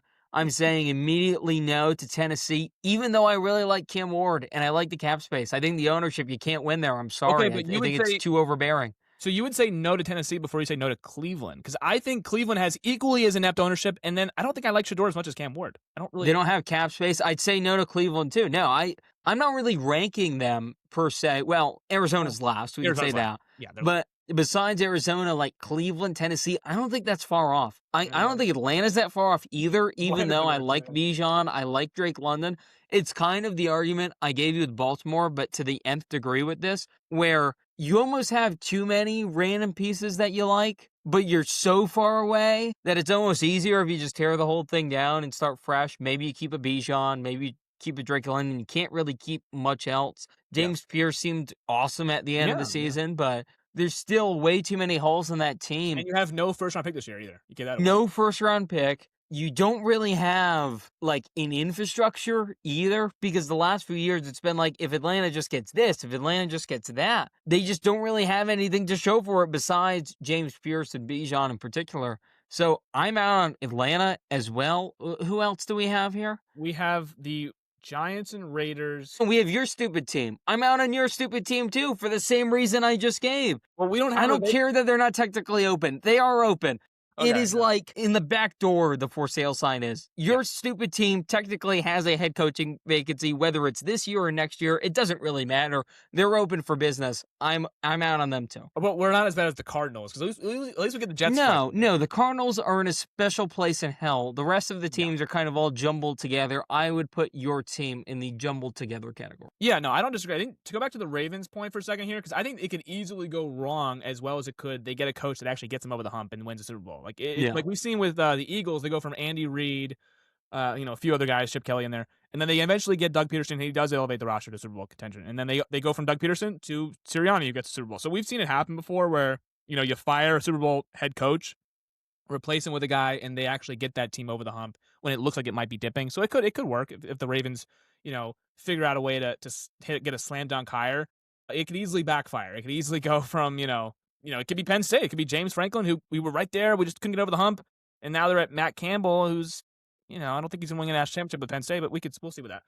But yeah, no, I think the Giants. I think with the Giants and Raiders, why I think they're a little bit attractive is if you think Jackson Dart has some appeal, like look at the cycle last year, for example. We had in this cycle, by the way, is way worse than last year's. We don't have a Ben Johnson who was holding out for the perfect job. We don't have a Mike Vrabel waiting in the wings. We don't even have really a Liam Cohen, to be honest. And those guys, what did Ben Johnson and Mike Vrabel do? They said, I'm taking a job who has a number one overall pick in Caleb Williams heading into year two, which most guys really liked pre-draft and even after their first year. They really liked him. And then Drake May, who most people really liked pre-draft, and then at the end of last year, most people really liked heading into the season. I mean, we were trending up on the Patriots after the end of last season.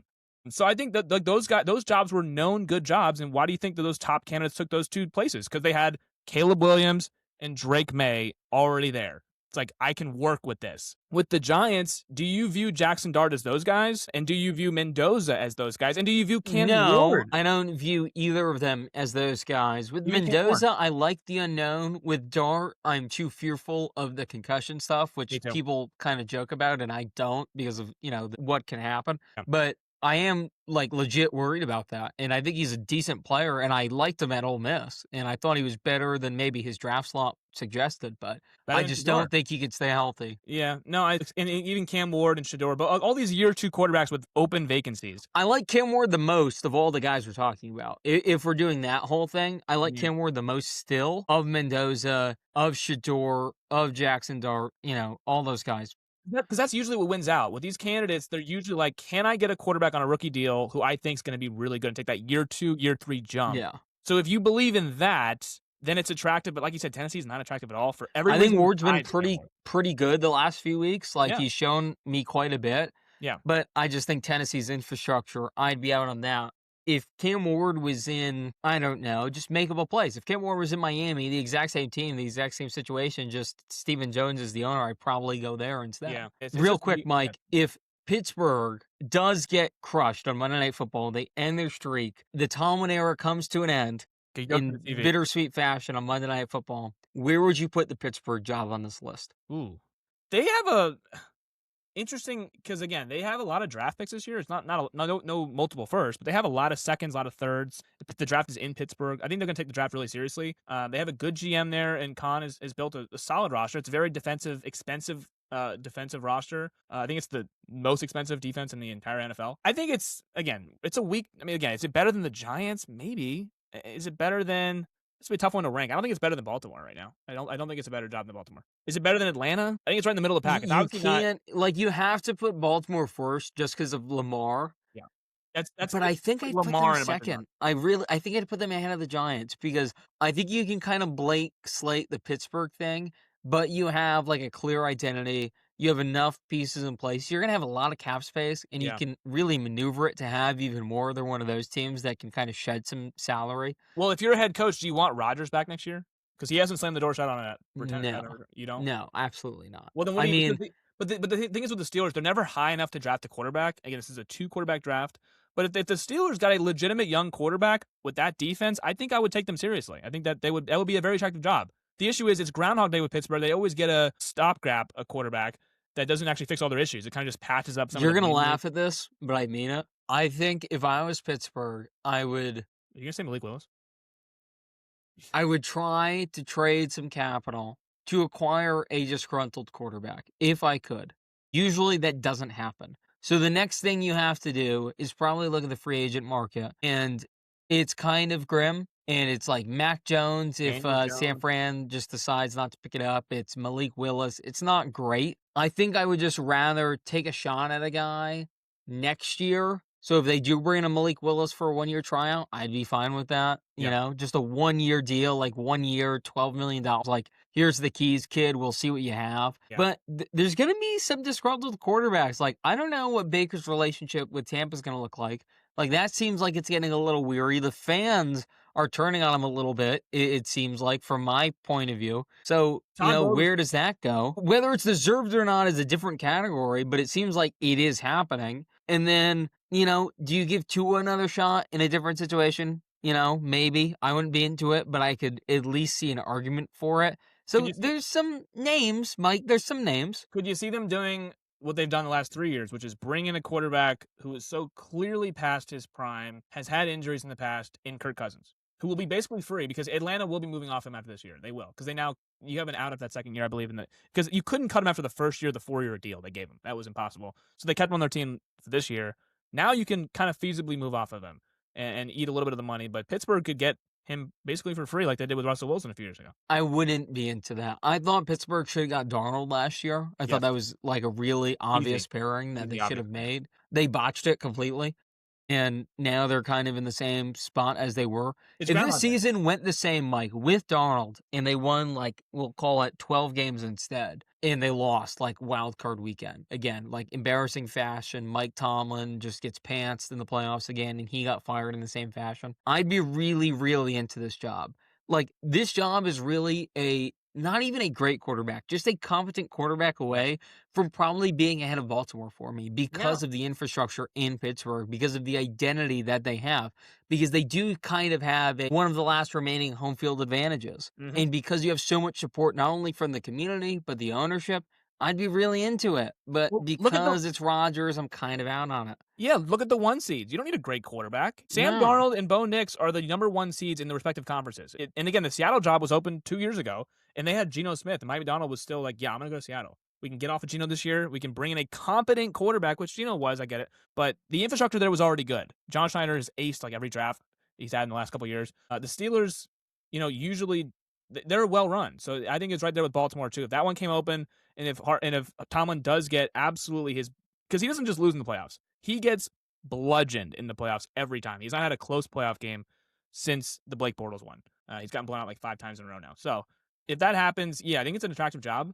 But I got to see what they do at quarterback. If they want one more year of Aaron Rodgers, if they want to do a year of Kirk Cousins, if they want to do a year of disgruntled Kyler Murray, that feels like all stopgaps to me. If they want to do like a year of Malik Willis or Mac Jones or somebody cheap or like Daniel Jones, and then draft a guy in 2027 when they have that better quarterback class, because this is only a 2 quarterback draft, like we said, then I'd be very into the job. But if they want to do this, Groundhog Day thing they've been doing the last few years, it's like, I can maybe wait on it. Anything else, Mike, from the playoffs, the head coaching stuff, anything else to wrap this pod up? Man, your Ducks are playing on Friday in Atlanta. It's really fascinating. I don't know, because this has been the most unpredictable CFP. I mean, the bye is kind of ridiculous. And this is not to slight your Ducks, but I think this is now 2 years in a row where I don't think the best team will have won the national title. Ohio State was great last year. Don't get me wrong. Oregon was the best team, and they got screwed by a format. And Ohio State had to face them again, who they already beat. They should get rewarded for that win, not to face. It should have been a different Ohio State. Right. They should have been on the other side of the bracket. You know what I mean? So they shouldn't have had to play them until the national championship. But regardless, this year the format's better, but it still sucks. Like, the 5 seed once again is the most coveted seed. Oregon is that this year. I don't think Oregon is the best team in college football yet. I think they have the best path to Who do you think national is? title. I think it was Indiana or Ohio State. Now again, you could say that now. Ohio State just got their doors blown off, and Georgia, they just lost too. I've always thought it was Indiana. From the moment they walked into Austin and kind of outmuscled Oregon, I've been on this the entire time, and they beat Ohio State. Ohio State lost, so that kind of vindicated my opinion. It is Indiana. But the issue is they have to play a team that they already beat, which we've seen this year and last year. You can't beat the same team twice. Oregon beat Ohio State last year. Couldn't do it twice. It's very hard to do. Georgia lost to Alabama the first time. Bama could not beat them a second time. They obviously got their doors blown off in the SEC title game. This year as well, we had Ole Miss play Georgia. Georgia beat them. They beat them already. yeah, guess here's your reward. You got to beat him again. And it's just very tough to do that twice. We've now had 2 years in this 12-team playoff of evidence, or if you meet him again in, December in this case, or I guess now January, we are in 2026. But if you play him again in the postseason, a team you already played, more often than not, if it's a great team, it's so hard to beat them twice. Remember with Nick Saban, it's like, if you're going to beat me once, it's going to be very difficult to beat me twice in a year. I think So do Georgia you will beat think him. we're getting an Oregon-Miami national title game? I do, and I don't think those are the two best teams, but I think it's just by virtue of Who do you think wins Indiana, that? I think I'd pick Oregon. I think I would pick Oregon. So I Wow. think Oregon will win the national title, and I don't think Oregon's the best team in the field. You're I more didn't think they were. bullish on my alma mater, my baby, than I am. And I think part of that is we only have two, like, actual running backs I know. tomorrow, which I don't know how that's gonna go. It shouldn't go well. Because we You can't run on have Indiana. No one can run on Indiana this year. no, because Davison's hurt, and he probably had the best chance to run on Indiana, right? And then two of our other guys are in the portal. So now we're down to Noah Whittington and De'Aaron Hill, who I love Hill. Hill's nice. Hill's kind of my, like, that guy is going to be next up. Like, he's going to be a Heisman contender, in my opinion. He's that talented. But right now, I think Davison, it's kind of a Gibbs Montgomery situation I've been comparing it to, where Montgomery was, like, technically better at first because he was just more experienced and, he could get those extra yards. But you saw the vision of the other guy, in this case, Yeah. Hill, Yeah. like he's going to He'll overtake him and overtake be him. the better Yeah. guy. So, this is the time to do it. I know Davison's not in, but this is the time where you kind of have to prove me right. But I'm a little worried about that. But I think this game, and I've said this for weeks, and I'll say it here, I think this game comes down to the quarterback's arms. And I like Dante Moore a lot, and I like Mendoza a lot, and I just simply don't know. But last time these two teams played, Mendoza threw a terrible pick, And and came back right and after that, he was significantly surgical better than Moore. It wasn't even drive after close. that. Like, Yeah. he, like, by all intents and purposes, took over his trap. He went Yeah. in there, he kind of was mediocre for a little while, and then turned it on when he needed to. And that worries me. And I understand it's tough to beat, great teams twice, whatever. We haven't really seen a coach like Sig. Like, this guy is an anomaly. He is unbelievable at what he does. He beat I the am Pi. truly terrified of that guy. I like Dan Lanning. I don't know if he's Kurt Signetti. I just simply No. don't know. Yeah, no, I'm with you. I think this is, again, I think Indiana is the best team. I think they proved that when they went into Austin and won by double digits. The issue is, and I think you would agree, if Indiana beats Oregon again for a second time, they are absolutely the best team in the country. They have now proved it. And yet, their reward might be Miami, who would be playing a home game in the national title game. Like, we may not see the best team win. We may not. I don't think there's any world we get Indiana Ole Miss. I just don't think that's possible, which is why I think it'll be Miami playing at home against either Indiana or Oregon. I like to think that Indiana-Oregon is the national title game. But again, I don't know if Indiana can beat the same team twice. And then if they do, can they really go 16-0? No one's ever gone 16-0 because there's never been a 12-team format. Everything's working against Indiana. They had the bye, which they're the only team to win with having the bye. It feels like it's 2 years in a row now. Last year, all the teams with a bye lost because you have a month off. Mike, they didn't just win; they slaughtered Alabama. They slaughtered them. But actually, you agree that there is no incentive to having a bye because everyone has a bye. No, I was there. I was at Pasadena last year for the Rose Bowl. The Ducks looked lethargic coming out, and it seemed like a team that had great team speed throughout the entire season. You see Travion Henderson taking Powers to the house. You're like, huh? Okay, where did this team speed go? It just seemed like they came out of the gates a little lethargic. By the time it was like the end of the first half, by the time they were able to just get a little bit going, it was just too late. It was over. Yeah, so, but the issue is everyone has a bye, though. It's not like you're the only ones getting a bye. There's no incentive to get a bye. Everyone gets a bye.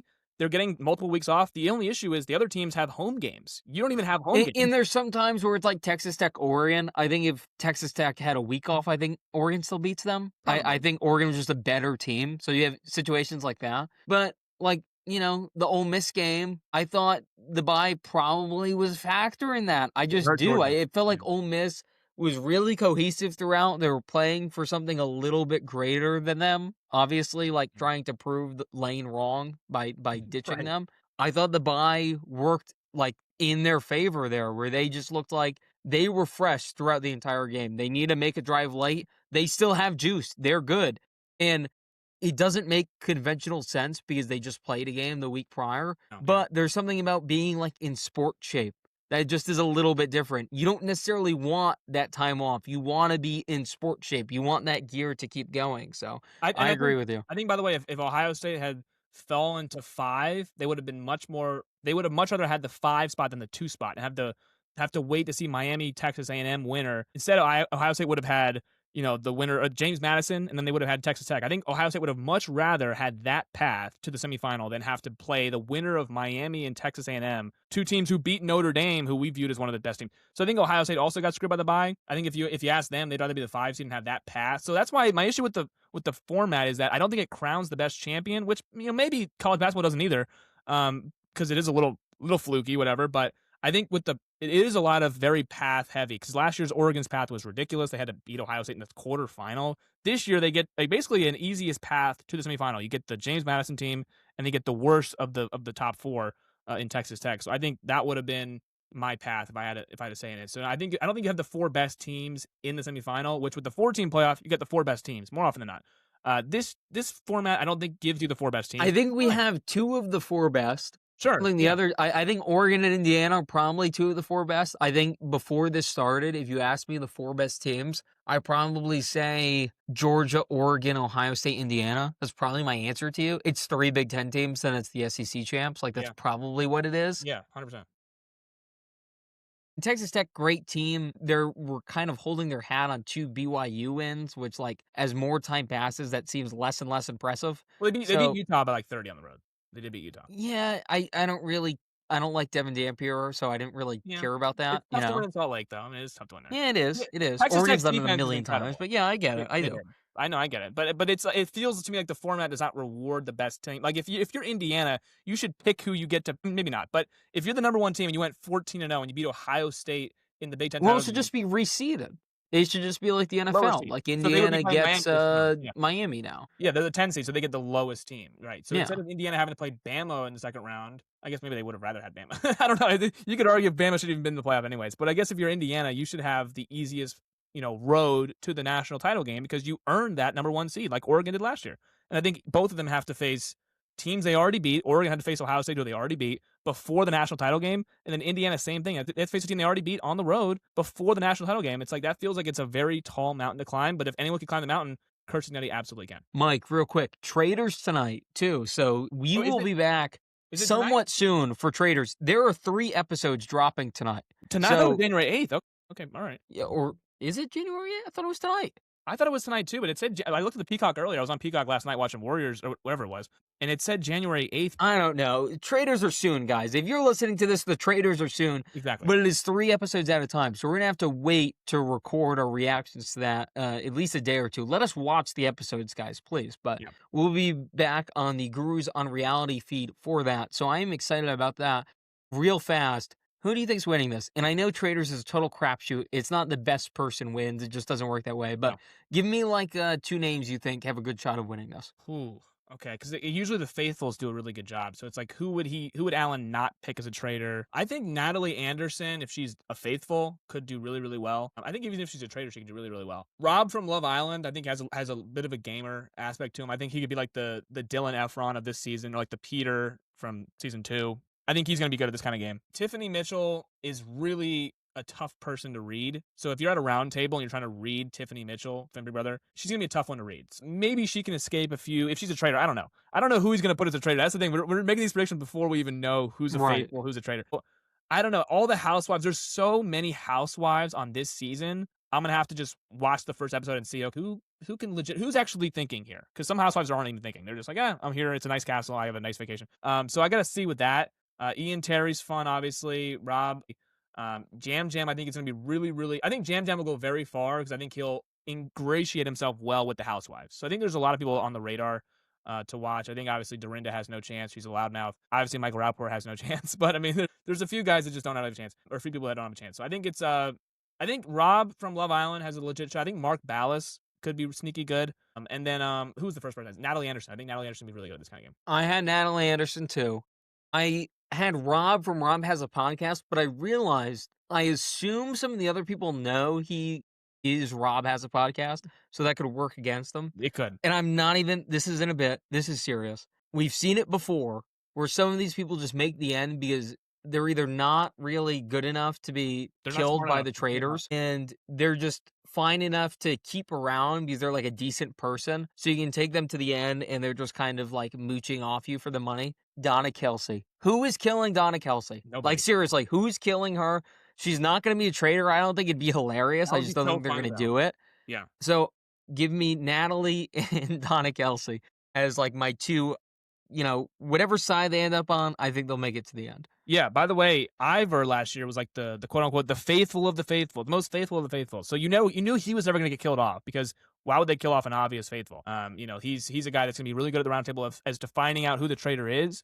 I guess maybe they should have killed him, but either way, maybe they should murder the most obvious faithfuls earlier and keep the other suspects around. But yeah, I think Donna Kelsey will either be the most obvious faithful ever that no one really wants to kill, clothing maybe, and that would be hilarious if that storyline, Alan goes with that storyline. But yeah, I think that it's going to be really fascinating for sure. I think Donna Kelsey is absolutely, I would not want to get rid of Donna. I want to keep Donna Kelsey as long as possible. I want a new wave of traitors. Like, if this was me, I'd want Rob from Love Island as a traitor. I'd want Ian Terry as a traitor, and I'd want Donna Kelsey as a traitor. I want three, like, totally random, like, no connection at all. Yeah. I think too often your reputation precedes you on this show, and that's kind of the fatal flaw of the traitors as a product, Yeah. is because these people do know each other. I've always thought if you did this, like, as a Survivor-esque game without celebrities, it would just be a better product because you Yeah. have nothing to go off of. I think it's been an issue past seasons where, like, Dan, you can say he had a misstep here or there, but everyone was going to think Dan was a traitor at one point, one way or the other. Even if he was True, the yeah. most faithful guy ever, you were just going to think it because of how Dan played Big Brother. It's the same thing as Tony. Tony got the first boot of the round table, and he was a faithful, but They didn't even want to deal with him. That No. was the problem. They didn't even want to deal with his shenanigans because they're okay. like, yeah, it's Tony.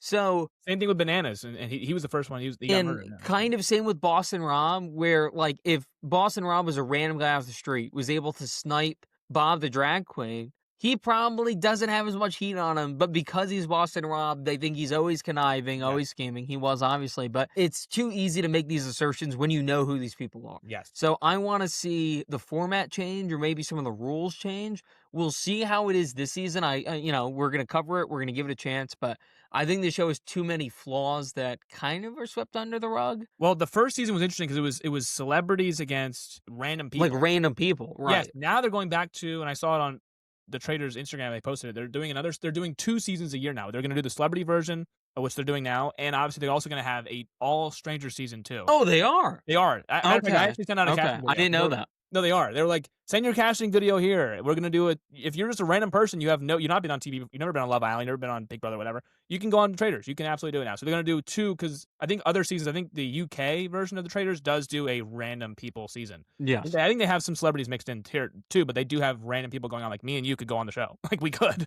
So they do have that coming too. I think that's gonna be an interesting format because you don't have preconceived biases about these people, and that could make playing the game much more interesting. You would think it's a way better concept, like a way better product to watch. Because Yeah. right now, I like it, but it feels like all the personalities that me and you gravitate towards because they like are schemers, they are gamers. They just get picked off so fast because everyone else knows that too. They're not even allowed to play the game. Whereas Survivor 50, right, where it is all people we know, at least they're all gamers. You can't really isolate one person. I guess you could isolate the winners, which is always an issue with stuff like that. But it's not like Coach and Sari, like, yeah, they're different type of schemers. They're both schemers though. So like, Yeah. would you really isolate one or the other? It doesn't really make sense to do that, you That's know? why it was hilarious that CT ended up winning the Traders. Everyone knew CT. You don't want to let CT get to the end. But it felt like they didn't really know him the same way they knew everyone else. And maybe that's a flaw of the challenge not being as popular as like Big Survivor, Brother yeah. and Survivor. But it felt like they didn't really know CT, and that was to his benefit, that they just thought he was like, oh, he's the challenge guy. Like he's a big, And you saw it, big bear. and Wes had no chance. They were like, "Oh, the challenge, get Wes out of there." And Wes Right. was a faithful. He was telling the truth, and they're like, "No, Wes is scheming. He's up to no good." And that was like because they had 2 people from the challenge win the previous season, which was Trishelle and ET. So it's like now they had that shtick on them. Now it's like he's scheming, and even though he wasn't, it's like. But this season's so balanced, Mike, like maybe it's a little different. The only issue is you have the people like Donna Kelsey and the Housewives. They tend to band together against like the Big Brother folk, the Survivor folk, because they're like, oh, they're gamers. We're not gamers. Yeah. So that becomes bad TV. I don't know. I just want to see it. I just want to see it in front of me, and then we can kind of make our assertions after that. Yeah, me too. I think it's gonna be really fascinating. Anyway, we will be back on the Gurus on Reality feed for a while. I told Mike, it'll be like an hour 20, an hour 30. I should have known. We haven't been on the feed in 2 weeks. We're going to be yapping this entire time. We did. An hour 50 something minutes here. But regardless, It was fun to be back. Make sure to like, comment, subscribe. I promise I will say that earlier in the video next time. I forget, I bury it at the end, and we're stuck at like 27 subscribers. But Yeah. our views and likes have been awesome, so that's all that matters. But anyway, that is Mike Testa. I'm Xavier Aguiar. We'll be back in a few days for the Traders review, and we will see you next time. Peace, guys.